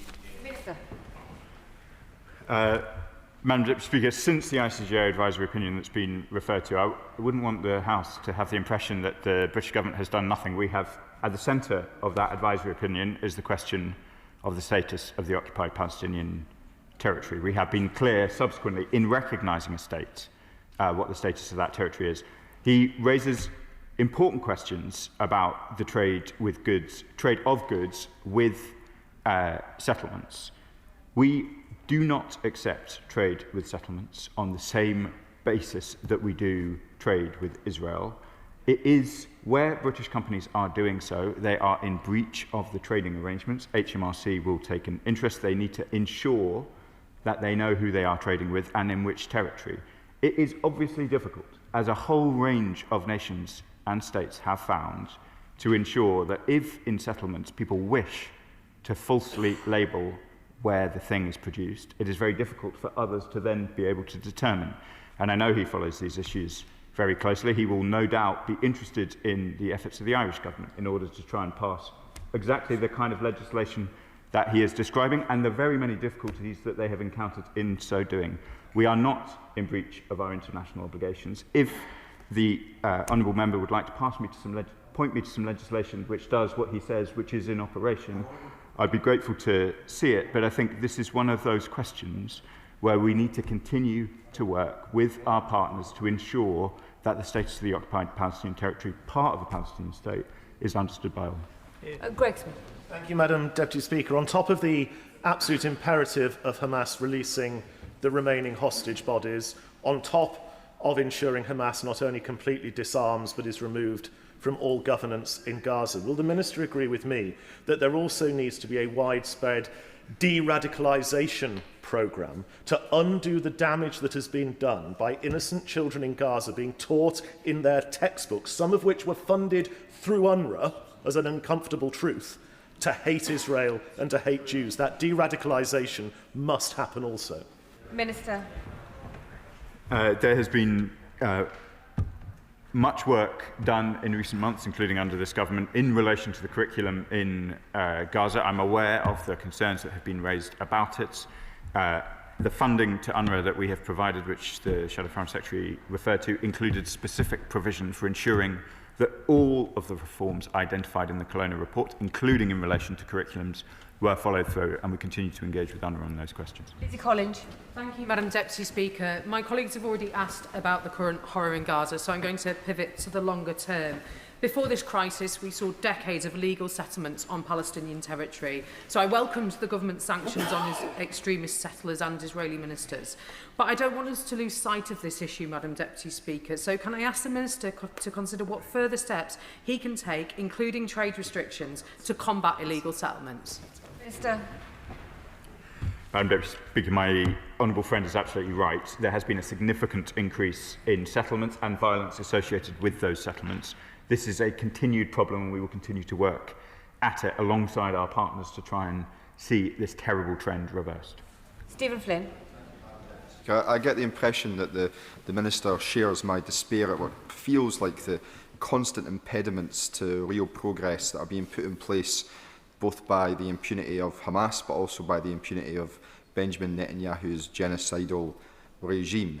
But I am curious. The United States of America have indicated that the response from Israel last night was proportionate and they backed the action. Is that a view shared by His Majesty's government? Minister. For the reasons, Madam Deputy Speaker, that I said earlier, I'm reluctant to be drawn in a day-by-day commentary on the actions of both sides. What is key is that we keep the ceasefire going. That is what the Americans have been clear is still in place. This is going to be difficult. The events of the last 24 hours have been difficult. I am sure that we will have further difficult days ahead. This is not a straightforward path. I won't be drawn on an individual instance today if he doesn't. Stella Creasy, after which I will call Steve Darling. Stella Creasy. Thank you, Madam Deputy Speaker. But further to my honourable friend's answer, it's now 19 days since October the 10th, and it's very clear there are still hostage families who cannot grieve for a loved one. There are still people starving in Gaza because there is not enough aid, and now we are seeing the West Bank deteriorate. Now, what we saw in the last 24 hours, the Vice President argued that skirmishes are somehow inevitable. With the greatest will in the world, the death of 35 children and possibly more is not a skirmish. If the international community can do anything, it is to be involved in the detail of ensuring that the ceasefire holds. So if he won't tell us what the government's response to it will he at least tell us what possible justification the Israelis have given for the latest incident? Minister. Madam Deputy Speaker, I don't wish to spend too much time at the dispatch box repeating the statements of others. I'm sure the honourable member who follows this closely will have seen what the Israeli government provided as justification. I'm sure she will have seen the statements from Hamas denying that they were involved in the shooting in Rafah and the considerable uncertainty, I think, that has surrounded some of those events.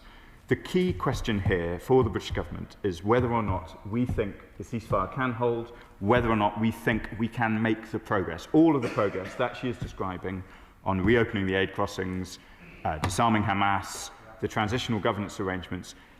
I am not for 1 second taking away from the gravity of these incidents. Lives have been lost, children have been killed. But the role that stands before the British government at the moment is to ensure that we do not have a breakdown of this ceasefire.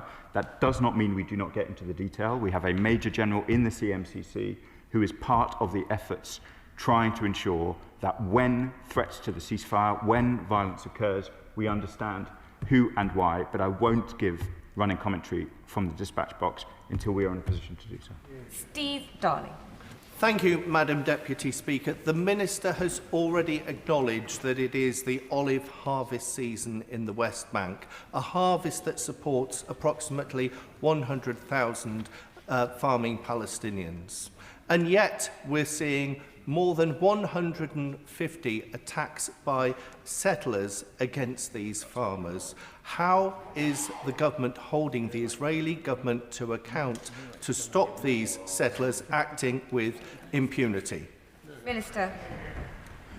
Madam Deputy Speaker, as I've already said, clearly, as the honourable member rightly identifies, this is a period of particular danger. The increase in violence associated with settlements is something that we have condemned repeatedly, made sanctions against, and we will continue to make these points strongly, including this harvest season, as we did the last. Samantha Niblett. Thank you, Madam Deputy Speaker. All members of this House have been appalled by the scenes that emerged from Gaza in the wake of the ceasefire, showing Hamas executing people in the streets as they seek to reassert control over the area. So does the Minister agree with me that those scenes simply reinforce that Hamas are nothing but terrorists and murderers, and that they must have nothing to do with the future governance of Palestine? So, I do agree with my honourable friend. The scenes we have seen, which the Shadow Foreign Secretary referred to in her question, are chilling. Hamas are terrorists. They can have no role. The work to remove them and disarm them will not be easy, but it is vital and it is the necessary next step. Richard Tice. Thank you, Madam Deputy Speaker. Yesterday it emerged that actually Hamas do know where the bodies of the remaining hostages are, as video evidence emerged of them playing games with one body, removing it from a building, burying it, then bringing along the International Red Cross and pretending that it had found it and dug it up. Does the Minister and the Government condemn this, and what more can the Government do with our international allies and the Gulf nations to put pressure and leverage on Hamas to return all of the remaining bodies immediately? Minister. The honourable member is right. Hamas must return all of the bodies immediately. We have made that point to our regional partners with force, and we will continue to do so. Richard Bergen. Thank you, Madam Deputy Speaker. The war crimes carried out by Israel last night, including the killing of 35 children, are a continuation of the horrors that we've seen over the last 2 years, visited upon the people of Palestine by a state led by Prime Minister Netanyahu, who is currently wanted for war crimes. The government quite rightly brought wide-ranging sanctions on Russia for its unlawful invasion of Ukraine and its war crimes. But isn't the truth that unless there are real consequences to Netanyahu and Israel for these war crimes, they will carry on, because a lack of action, a lack of sanctions is giving them the green light and treating them with kid gloves. So isn't now the time for extensive, widespread sanctions on Israel? And why are they treated differently to Russia? And why is Netanyahu treated differently to Putin? Minister. Madam Deputy Speaker, we've discussed sanctions in this House many times, including the 3 waves under the time of my government, including against 2 ministers. Clearly, the priority now has to be to make the ceasefire work, to move into phase 2, to get through all of these incredibly important and incredibly complex questions, and that is the focus of this government. Wendy Chamberlain. You should be able to, because over the past decade there's been a stark absence of diplomatic efforts to address the core issues of the conflict and the continued advocacy for a two-state solution. And civil society organisations have played a vital role during this time entering that chasm.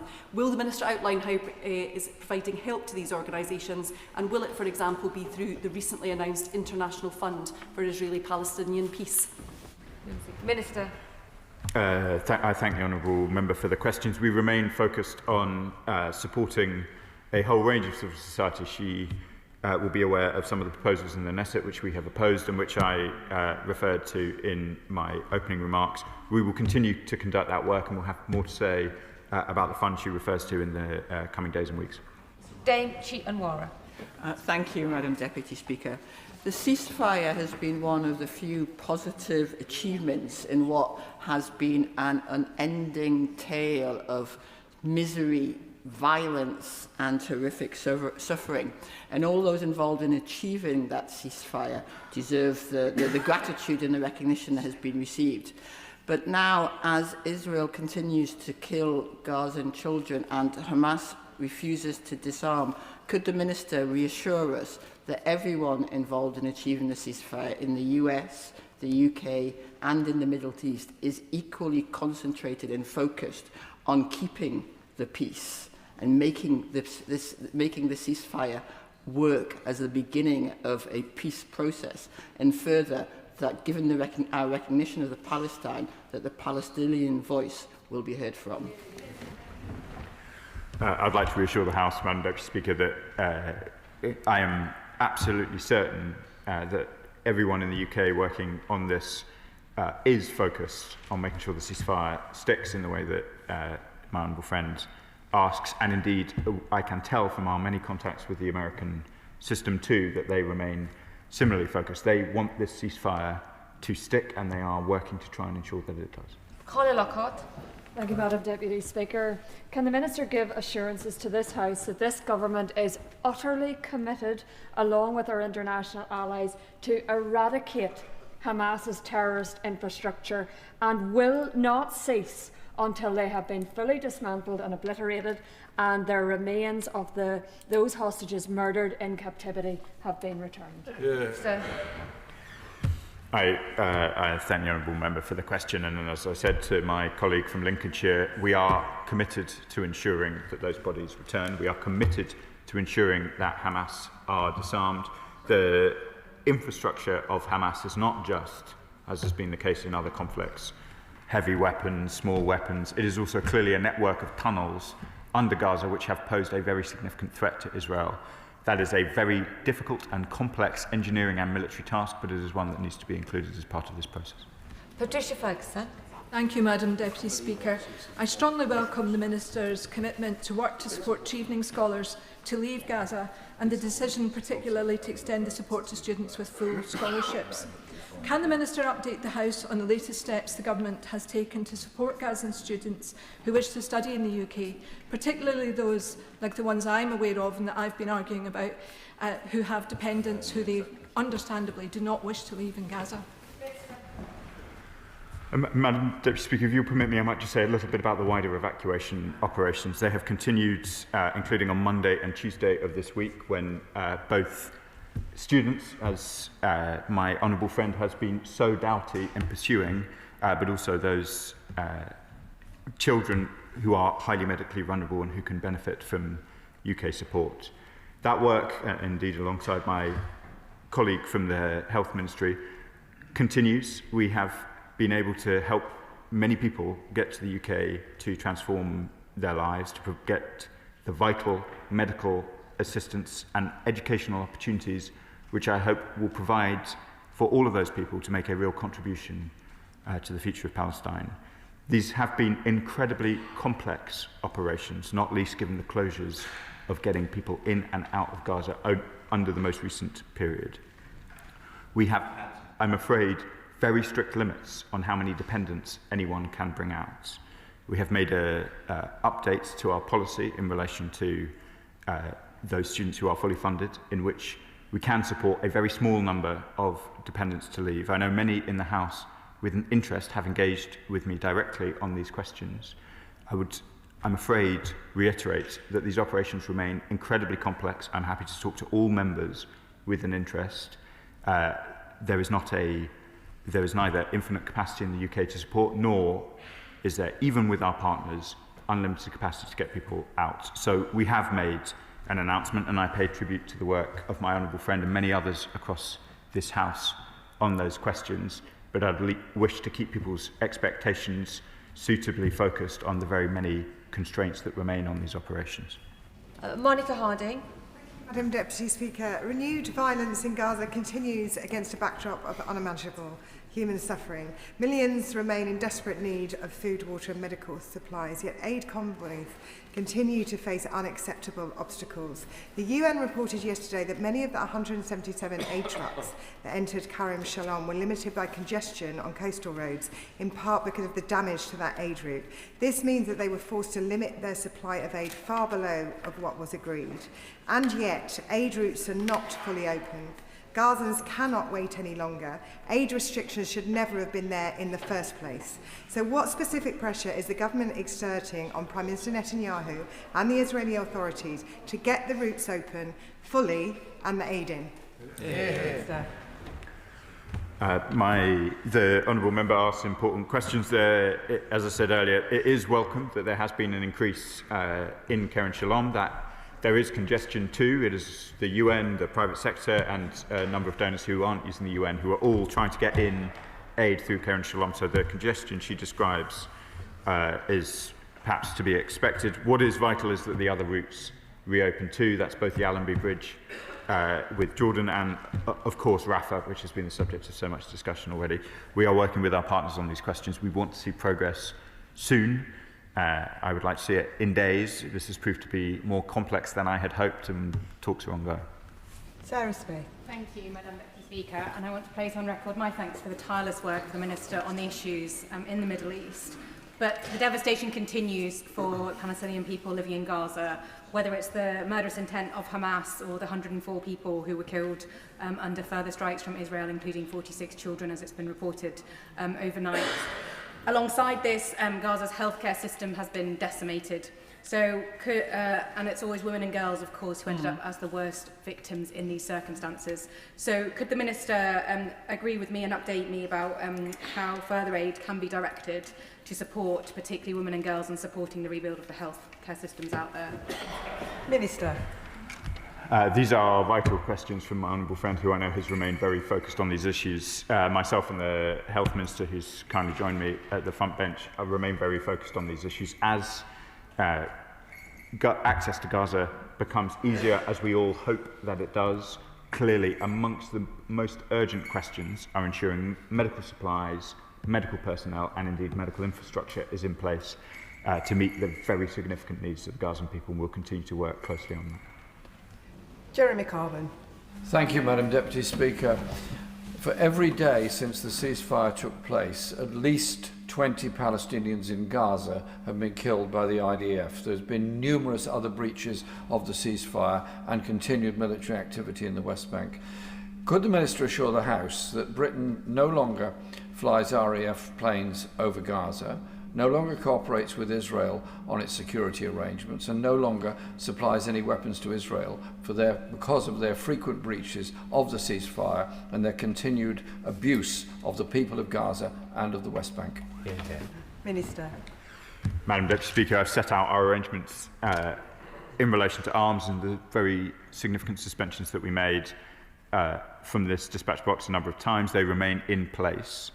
The honourable member, the right honourable member, forgive me, asks about flights of the RAF. I think he refers to the RAF flights that were attempting to find hostages in Gaza. They have stopped. The hostages have been released. There's no further function for those flights, so they have ended.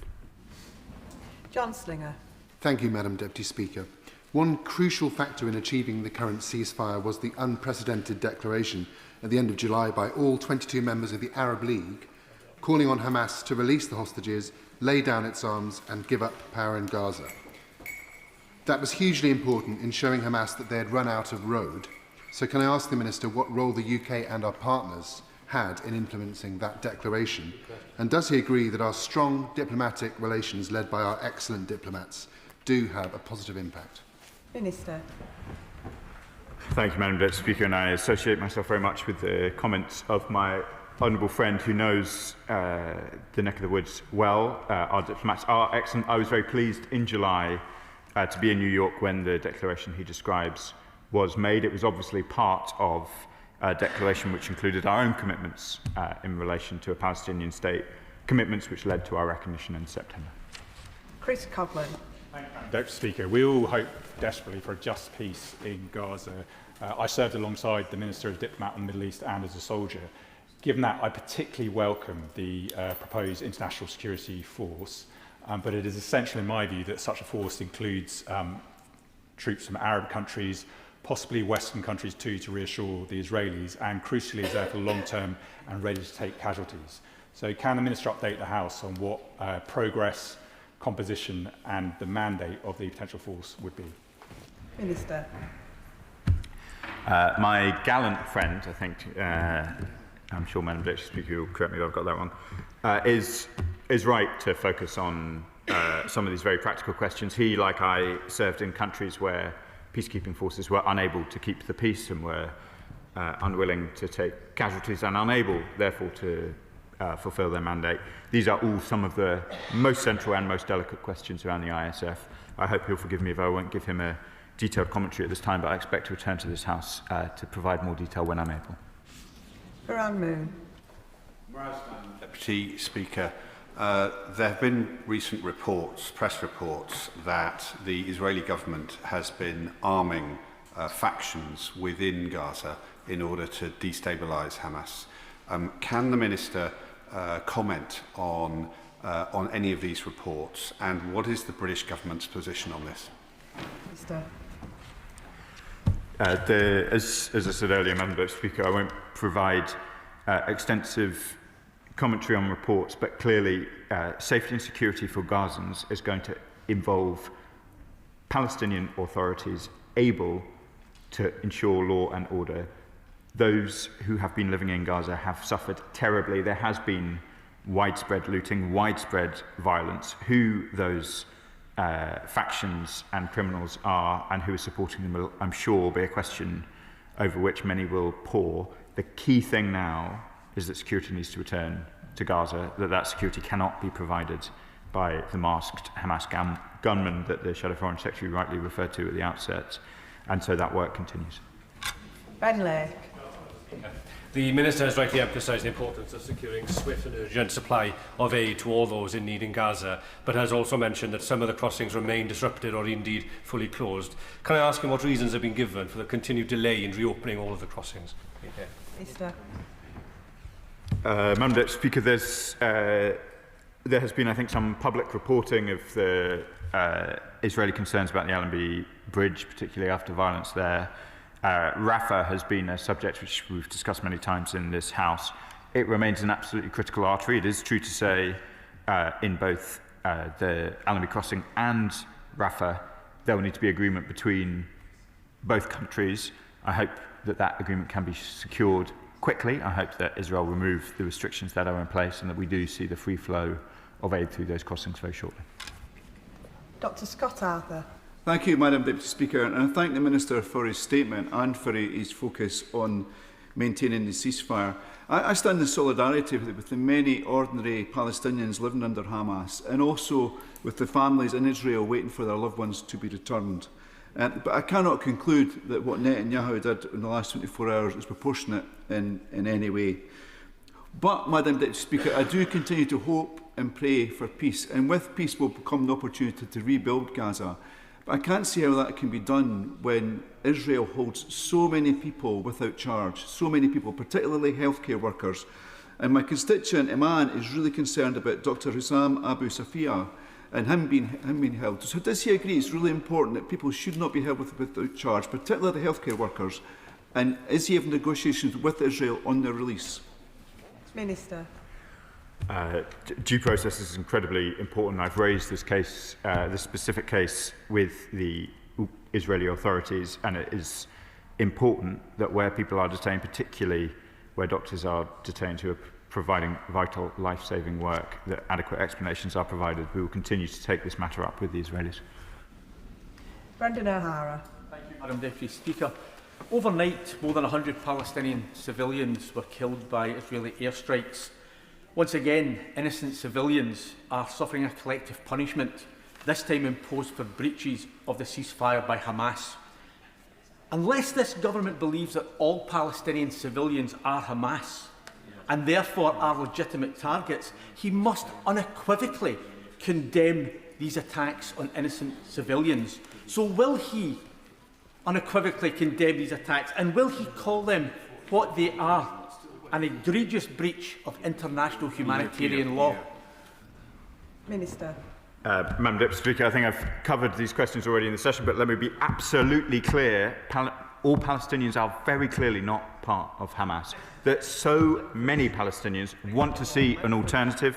They want to see this process succeed. They want to see the ceasefire hold. That is where our focus is. Richard Ford. Madam Deputy Speaker. The Israeli Defence Forces said this morning that they had, quote, renewed enforcement of the ceasefire. The strikes are reported to have killed 20 women and 46 children following the death of one IDF soldier. President Trump's peace plan makes provision for Arab states to commit stabilisation forces. And I appreciate the Minister's point that he cannot provide a running commentary on such a stabilisation force, but does he share my view that after a ceasefire, the protagonists are the least well placed to enforce peace? Madam Deputy, I'm not sure I totally followed. The composition of the ISF is not yet determined. As I said to his colleague, we will no doubt discuss this further in the House once we're in a position to provide a fuller update. There have been a number of states that have indicated some willingness to provide troops to the ISF. I want to just clarify for the House that we have provided military personnel into the region, but that is into the CMCC, the Civil Military Coordination Centre, which has a different tasking than the ISF. These are all complex questions, very much in negotiation at the moment, and when some of those matters are more clear and more finalised, then I'm happy to return to the House. Adrian Ramsey. Thank you, Madam Deputy Speaker. It is horrifying that Netanyahu has bombed Gaza in this clear violation of the ceasefire. The suffering in Gaza is unimaginable, and to move forward, we must demand justice and reparations for all victims of atrocity crimes and hold to account the perpetrators. So what is the government doing to uphold UK obligations under international law to bring to justice those responsible for war crimes, crimes against humanity or genocide? And also, what is the government doing to push for journalists to be allowed in, given the Israeli government's outrageous restrictions preventing them from documenting the horrors? Minister.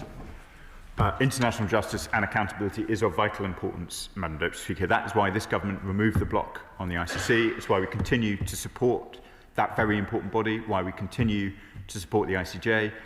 They are the competent courts. They are the process by which justice will be secured, and we continue to support them in those endeavours. Jim Allister. Are we expected to believe that in the months and years ahead, the government will stand by its promise that Hamas must be fully disarmed and play no part in the government in Palestine? I ask because a previous Labour government under Tony Blair, with the present National Security Advisor by his side, promised the people of Northern Ireland that the IRA and other terrorists would be totally disarmed through decommissioning. It didn't happen.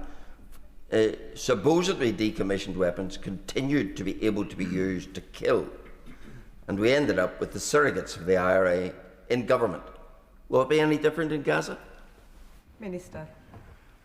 One thing, Madam Deputy Speaker, I have learnt so far as a politician is not to make comparisons between the Middle East and practically anywhere else, and certainly not the Northern Ireland. So I'll allow the Northern Ireland Secretary of State to answer his particular questions about the current arrangements.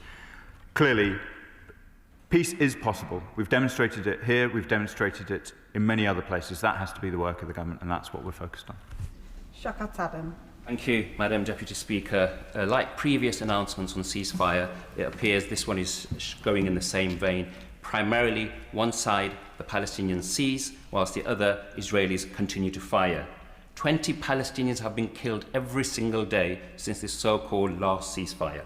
Last night being the most violent, with over 104 Palestinians killed, including a targeting of a cancer patient camp.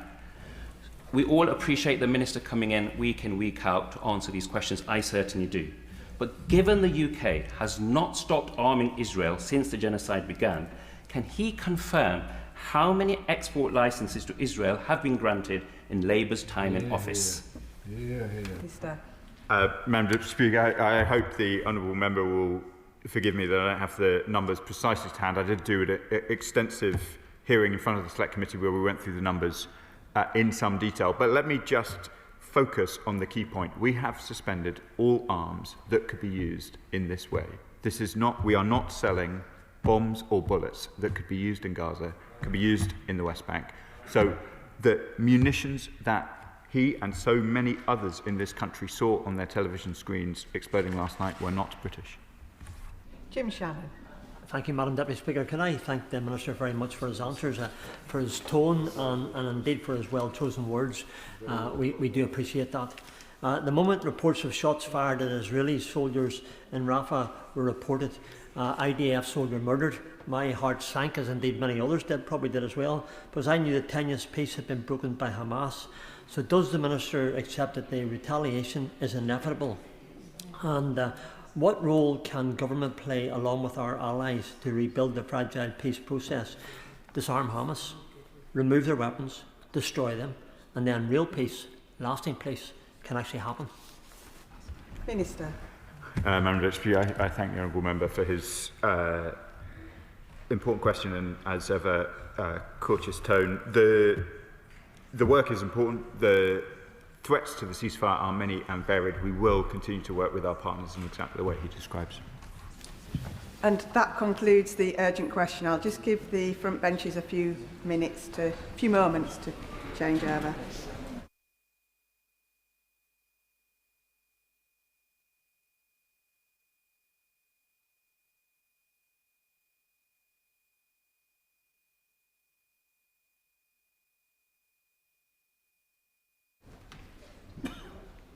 Urgent question, Angus MacDonald. Thank you, Madam Deputy Speaker, and thank you for allowing me to put forward this urgent question. To ask the Secretary of State for the Home Office if she will make he will make a statement on the planned use of MED barracks to house asylum seekers. Thank you. Thank you, Madam Deputy Speaker. The use of hotels to house asylum seekers is a disgrace. As members on all sides will know, it's a practice that became widespread long before this government entered office, and it is one of the clearest indicators of the shambles that we inherited last summer. People across the country are frustrated, if not furious, and we wholeheartedly agree. And that is why, since the general election, we've been working to address the chronic issues that have been allowed to build up in the asylum system over several years. At peak under the previous government, there were 400 hotels in use. Now this number is around 200, and this reduction has been achieved despite what the Home Affairs Select Committee has called a dramatic increase in demand. Under this government, decisions on asylum applications are up, as are asylum-related returns. Meanwhile, system costs are down. However, as my right honourable friend, the Home Secretary, has made clear, we must go further and faster. That means moving at pace to fulfil the government's commitment to close every asylum hotel.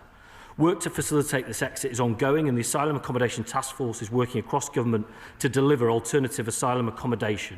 And I can confirm to the House that plans are underway regarding the temporary use of Ministry of Defence sites at Cameron Barracks in Inverness and Crowber Training Ground, East Sussex, for the purpose of asylum accommodation.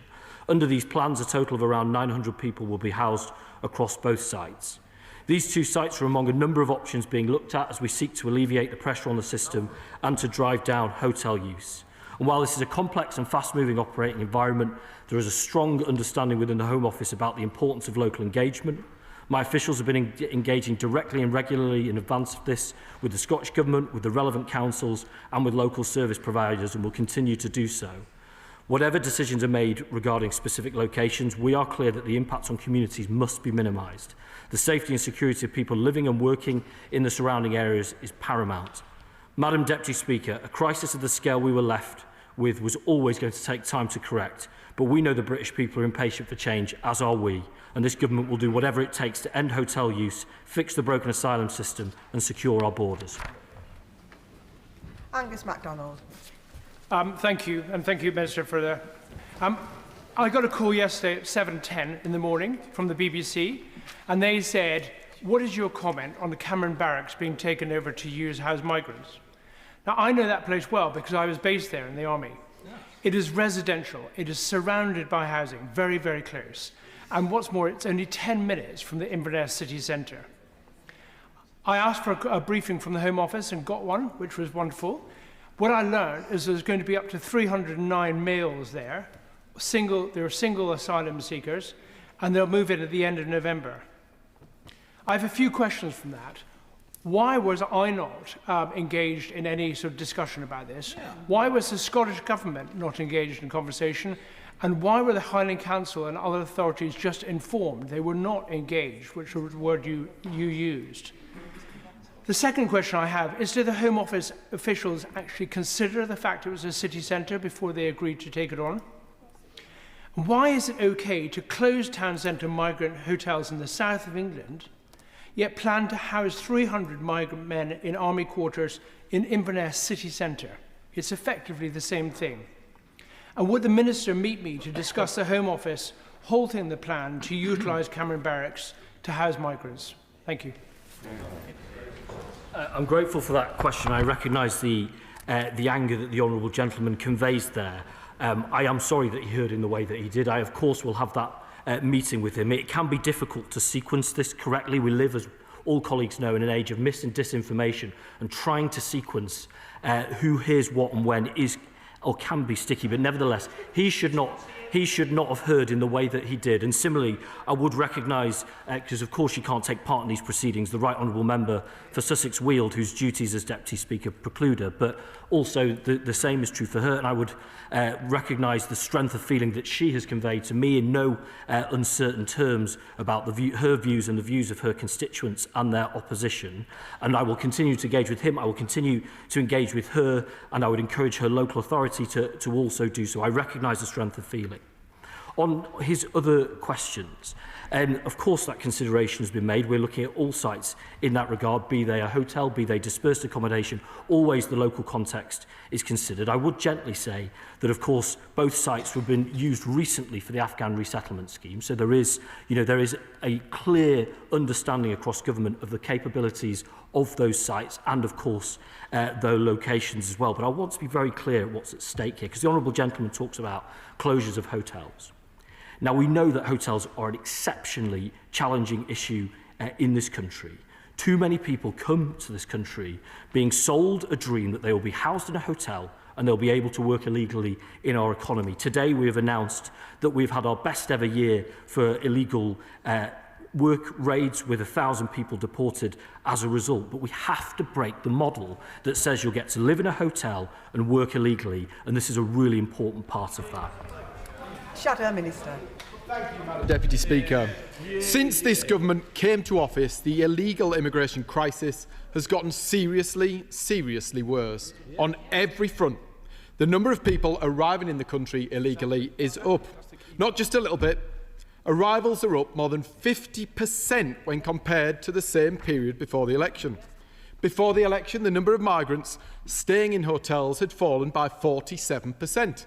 It's now gone up, and less of those people breaking into this country illegally by small boat are now being removed.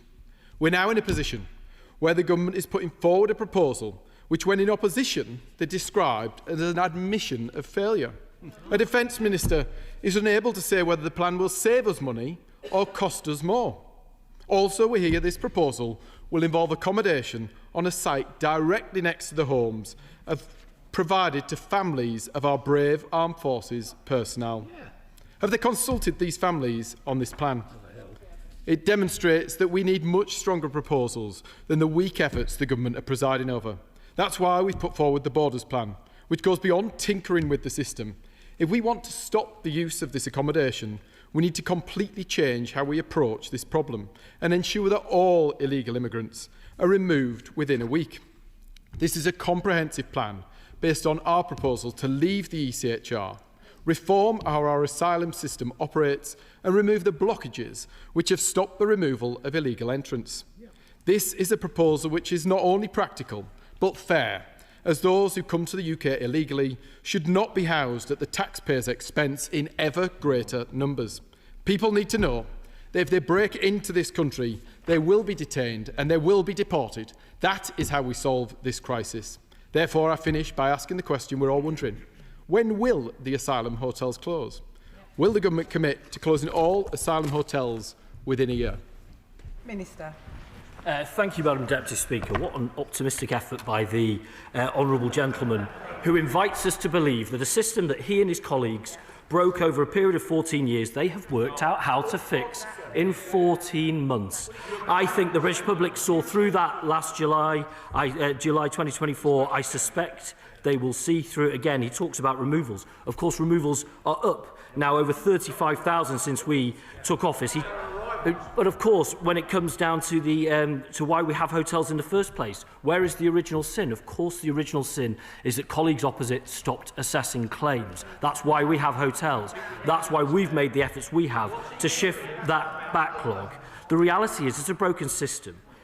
We have a very simple equation. It's a complicated issue with a simple equation. We are a very popular country for people to want to come to. Of course we are, the greatest country in the world with our brilliant institutions. But it's also because people are sold a dream that you can come here, live in a hotel and work illegally. Until and unless you attack those two fundamental truths, nothing will change. But we know, Madam Deputy Speaker, we know that the party opposite do not oppose our plans today, because after all, they did 2 military sites of their own. Chris Murray. Madam Deputy Speaker, the Home Affairs Committee this week released a report into asylum accommodation, and it is utterly damning. In 2019, the Conservative government bound the country into asylum contracts that have been disastrous for local communities, disastrous for asylum seekers themselves, and disastrous for the taxpayer, but they have been brilliant for private providers who have made tens of millions of pounds of profits. Now, it's right that the government is looking at alternative ways to house asylum seekers that will be better for communities, local asylum seekers and the taxpayer. And Scotland is a welcoming, tolerant country. We are willing to play our part. But will the Minister give us assurances that he will learn from the mistakes of the previous government, work with local communities, work with local authorities, work with devolved administrations, and make sure this works to solve the problems we have seen in the past? Minister. I'm grateful for my honourable friend's question. Of course, I've studied that report closely. Similarly, there have been over 1,000 lessons learned from the previous government's attempts to do this, which we're taking in hand to make sure we do it right. He talks about the cost. You know, I am very pleased that in our time in office we have reduced the cost to the taxpayer of the asylum system by £1 billion, including £500 million across the hotel estate. But it's clear, and it was clear from his and his colleagues' reports, that we have to go further. That is what we're doing. We are, of course, within the parameters of the contracts that we inherited, sweating those. Where there's money to be recouped, we will recoup them for the taxpayer. But it will come back to a fundamental question. If we want to spend less money on this type of activity, we have to have fewer people in the estate itself. And that starts with breaking the attraction that they have to come to this country. Liberal Democrat spokesperson Max Wilkinson. Thank you, Madam Deputy Speaker. We share the Minister's concern about the approach of the official opposition. Clearly, they left us with this mess, and now they feign outrage. Madam Deputy Speaker, it appears this government's proposal, however, is to decant asylum seekers from one kind of unsuitable and costly accommodation, sadly, to another. Instead, it should be tackling the real issue, speeding up asylum decisions so those with no right to stay are returned and those with a valid claim can work, pay tax and integrate. I will pick up the Minister's point about the difficulty of sequencing communications. As a Member of Parliament who's had an asylum hotel opened in his constituency, I was informed several weeks in advance. I actually offered a much better form of accommodation, alternative, somewhere else nearby. I found out that the Home Office was determined to open a hotel because that alternative was not taken up. It would have been more appropriate, and my constituency feels let down. Now, the government has promised to end the use of hotels by 2029, yet has put forward no credible plan to achieve it. The Lib Dems have set out a plan for ending hotel use in just 6 months by declaring a national emergency and setting up Nightingale processing centres to bring down the backlog. So will the Home Secretary match the Lib Dem plan by declaring that national emergency today?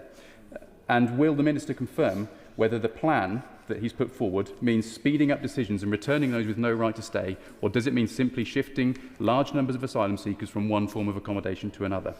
Will the Minister share what assessment has been made for the relative merits of army barracks in or next to urban areas as opposed to those in rural areas? Hear, hear. And finally, will the Minister concede that cutting overseas development spending will drive more people away from conflict zones to seek safety in Europe and onward onto boats unsafely in the English Channel? Minister. I recognise the spirit with which the honourable gentleman and his colleagues speak, and I share, and indeed I think we can demonstrate through our actions, our zeal with regards to speeding up decisions. That's why we've made such a significant increase into decision makings. Similarly, I think it is a matter of record that our commitment to speeding up removals, that's why we've seen so many people with no right to stay, well over 35,000 now, removed since we took office.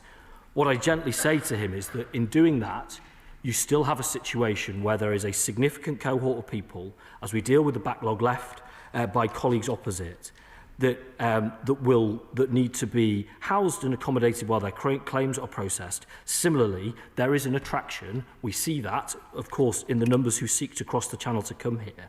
And until and unless you address that element, that alone, the suggestions from the honourable gentleman alone will not make that deterrent. What we offer today is a significant and real deterrent to break that pull factor. And on the point on overseas development, of course, the honourable gentleman will know the commitment made by the Prime Minister. We want to return that to 0.7% as soon as we can, because it makes a huge impact across the world, and we want to continue to do that. Thank you, Madam Deputy Speaker. I have visited the hotel in Newcastle where up to 400 asylum seekers are living. I have listened to local community concerns. I've spoken to the asylum seekers. I have spoken to the hotel owners, the programme managers, the police and local stakeholders. And it is absolutely clear that the policy of housing asylum seekers in hotel accommodation instituted by the last government is absolutely failing everybody concerned, except for possibly the private providers profiting from the contracts. Newcastle City Council is in discussions with the Home Office about alternative models for accommodation which better meet the needs of the city and also of asylum seekers. Could the Minister tell us how those discussions are going and when we can expect to see progress? Minister. I'm grateful for that question. My honourable friend will know that in the spending review, £500 million was set aside for working with local government to identify those exact sites that she's talking about, to bring them forward for use. In the spirit of what the honourable member for Cheltenham said, and in fact in the spirit of what all of the colleagues have said in terms of early engagement, they may well be better ways to build public confidence in terms of what's being provided and that they are in the right locations with the right support. So those conversations with the City of Newcastle are ongoing, and we will be working very hard to try to bring them to a satisfactory conclusion. Kieran Mullen. Thank you. And can I begin by making crystal clear that the member for Sussex Weald, Madam Deputy Speaker, is doing everything she possibly can to object to proposals to house illegal migrants at the Crowborough training camp in her constituency and just over the border for mine. This site is not suitable. It was previously considered by the Home Office and rejected, but it seems we now have a council that's willing to roll over for the purposes of ideological reasons to the suggestion that it's used in the end. Councils can object to these proposals. So can I ask the Minister what objections the Green and Liberal Democrat-led Wealdon Council made to these proposals for making use of the Crowborough training camp for housing hundreds of asylum seekers? Minister.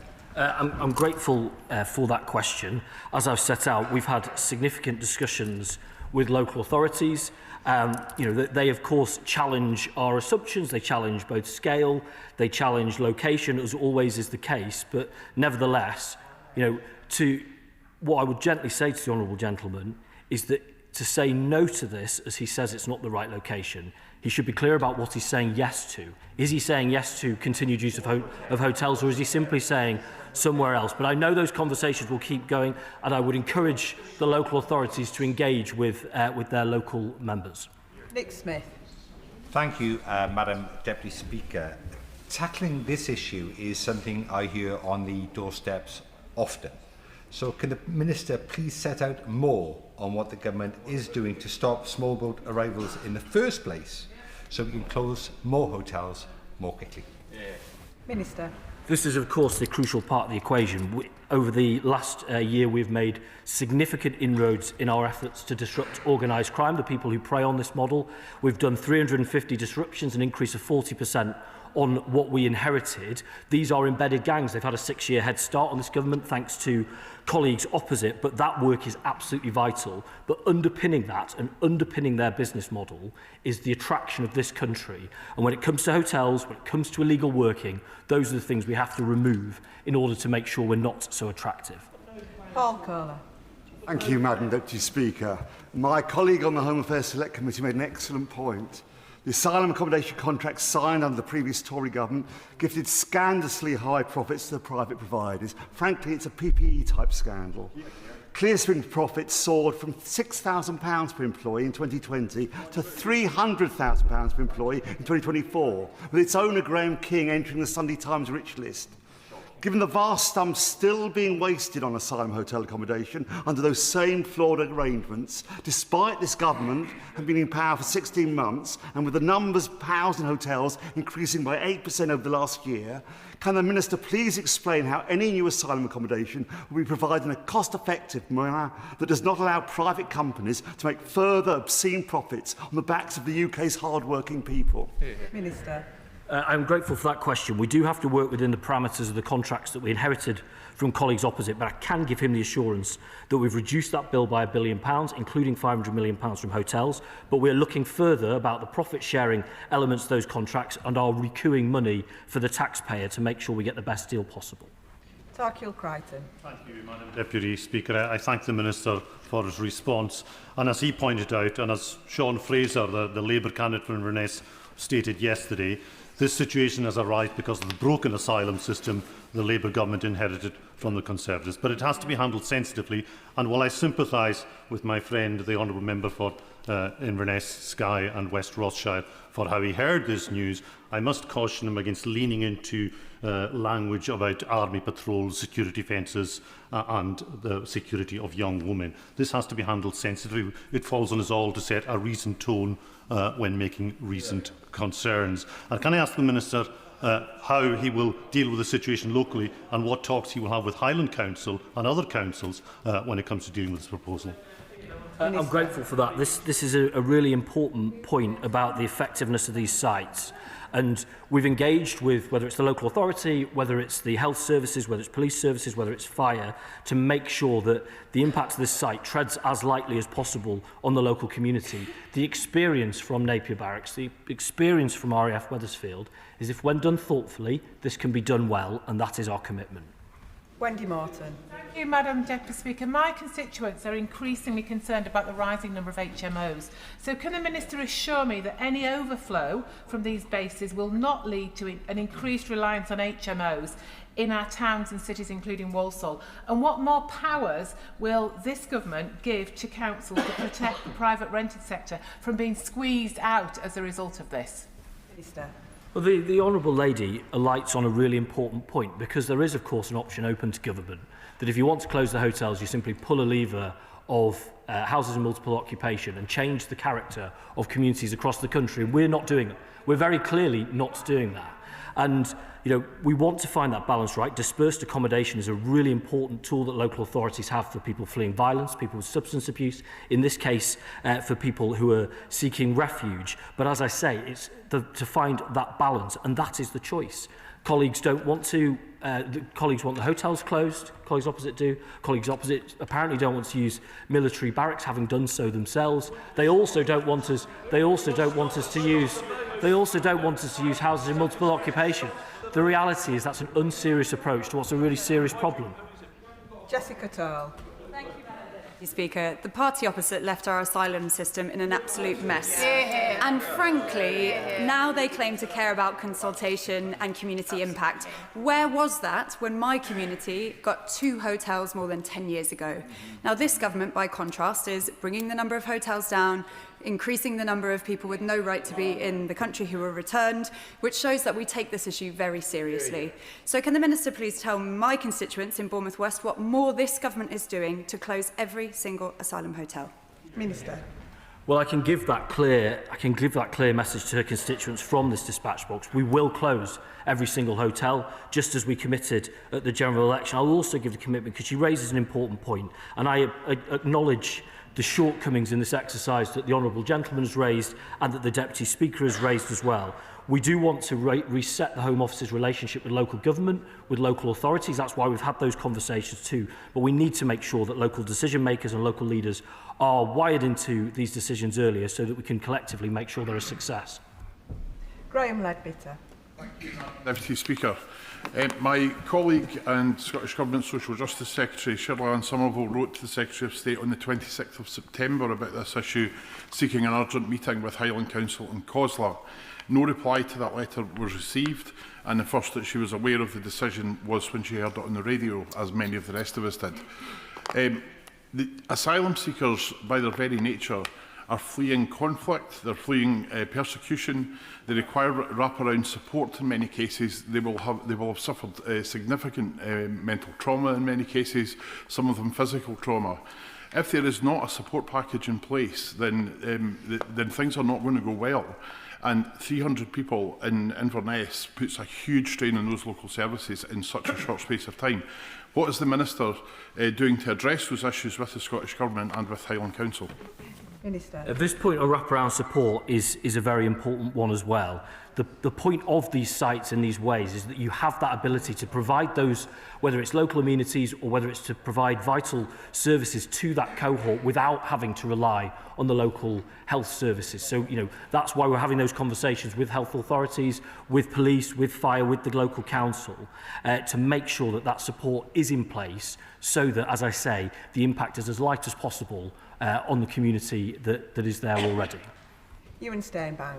Deputy Speaker, I welcome the urgency ministers are showing to end Tory-created asylum hotel use, which does not work for those fleeing persecution or local communities such as Falkirk, also bringing down the cost of the asylum system and increasing processing rapidly. Can I ask the Minister to elaborate on which criteria the Department will be applying in deciding the sequence of asylum hotel closures, and how will this be applied fairly and equitably across all of the nations and regions of the United Kingdom? Minister. The honourable gentleman tempts me, as he has tempted me on multiple occasions, because I know of his vigour in closing hotels across his community, to perhaps give them a sequence. I would say that we intend, as I say, we're going to close every single one of them, and none of them will be open a day longer than they have to be. He will have to bear with us a little bit more in terms of the sequencing of that, but we'll be very clear on the decisions we take when we take them. Mims Davies. Thank you, Madam Deputy Speaker. Well, what a bolt from the blue. There is now huge local concern across my Wealdon district since this news broke of a plan in Sussex from boats to barracks. The council leadership urgently needs to speak to local MPs and many other councillors to assuage deep concerns about hundreds of asylum seekers now coming to a very rural area part of Sussex. Does this simply mean, Minister, that the Copthorne Hotel people living there will move to the barracks? And can the Minister kindly try and work with Wealdon District Council leadership to hold public meetings locally to properly address the significant issues and discussions that have been had? What's going on around the planning process and the community and police support? Many people need to understand this with the unexpected choice of such a countryside location. Thank you. Minister. The honourable member raises a number of very important questions. We, of course, want to work with the local authorities to make sure the public get the information, the reassurance that they need. There's always, as I say, a lot of mis and disinformation. I can make that commitment to her. She has heard what I've said about the timeliness of engagement with colleagues, and I reiterate my sadness on that, and we will do better with her and her colleagues to get them the answers they need to be the leaders in the community that they are. And as I want to reiterate to her and to her community, we intend for this to have the lightest impact on them possible. It's been proven to be done at Wethersfield, proven to be done at Napier, and I've no doubt we can do it again. Samantha Niblett. Thank you, Madam Deputy Speaker. From 800 boat crossings in 2018, before we left the EU, to 40,000 a year now because of Brexit, I wonder whether the Minister can give some clarity as to the measures he's taking to help solve this immigration crisis at its core without falling back to yet another fake silver bullet, which is some of the parties opposite are suggesting, to leave the ECHR, which would not only get rid of the rights of asylum seekers, but also that of my constituents in South Derbyshire. Well, my honourable friend identifies that this is really a global challenge. This is something we're seeing. It's like being at a party you weren't invited to at the moment, Madam Deputy Speaker. My honourable friend alights on an important point with regards to the global nature of this challenge. She will know, as colleagues will know, of our work that we're doing with France as most immediate neighbours and the importance of scaling up our returns pilot. She'll also know our engagement on the continent with regards to organised crime. These are highly sophisticated global networks and require that global response to break them. Dr Andrew Morrison. Madam Deputy Speaker, would the Minister ensure in future that right honourable and honourable members are given some notice of the government's plans in relation to MOD accommodation and ensure that the gross discourtesy that has been visited on the honourable member in this particular case is not repeated, and communities may even be able to suggest to ministers, to government, alternatives where alternatives exist. And with respect to the pull factors that he rightly alluded to, will he ensure that accommodation that is offered up by the MOD is at the more austere end of the spectrum? Because it is certainly the case that men and women of our armed forces, families and veterans,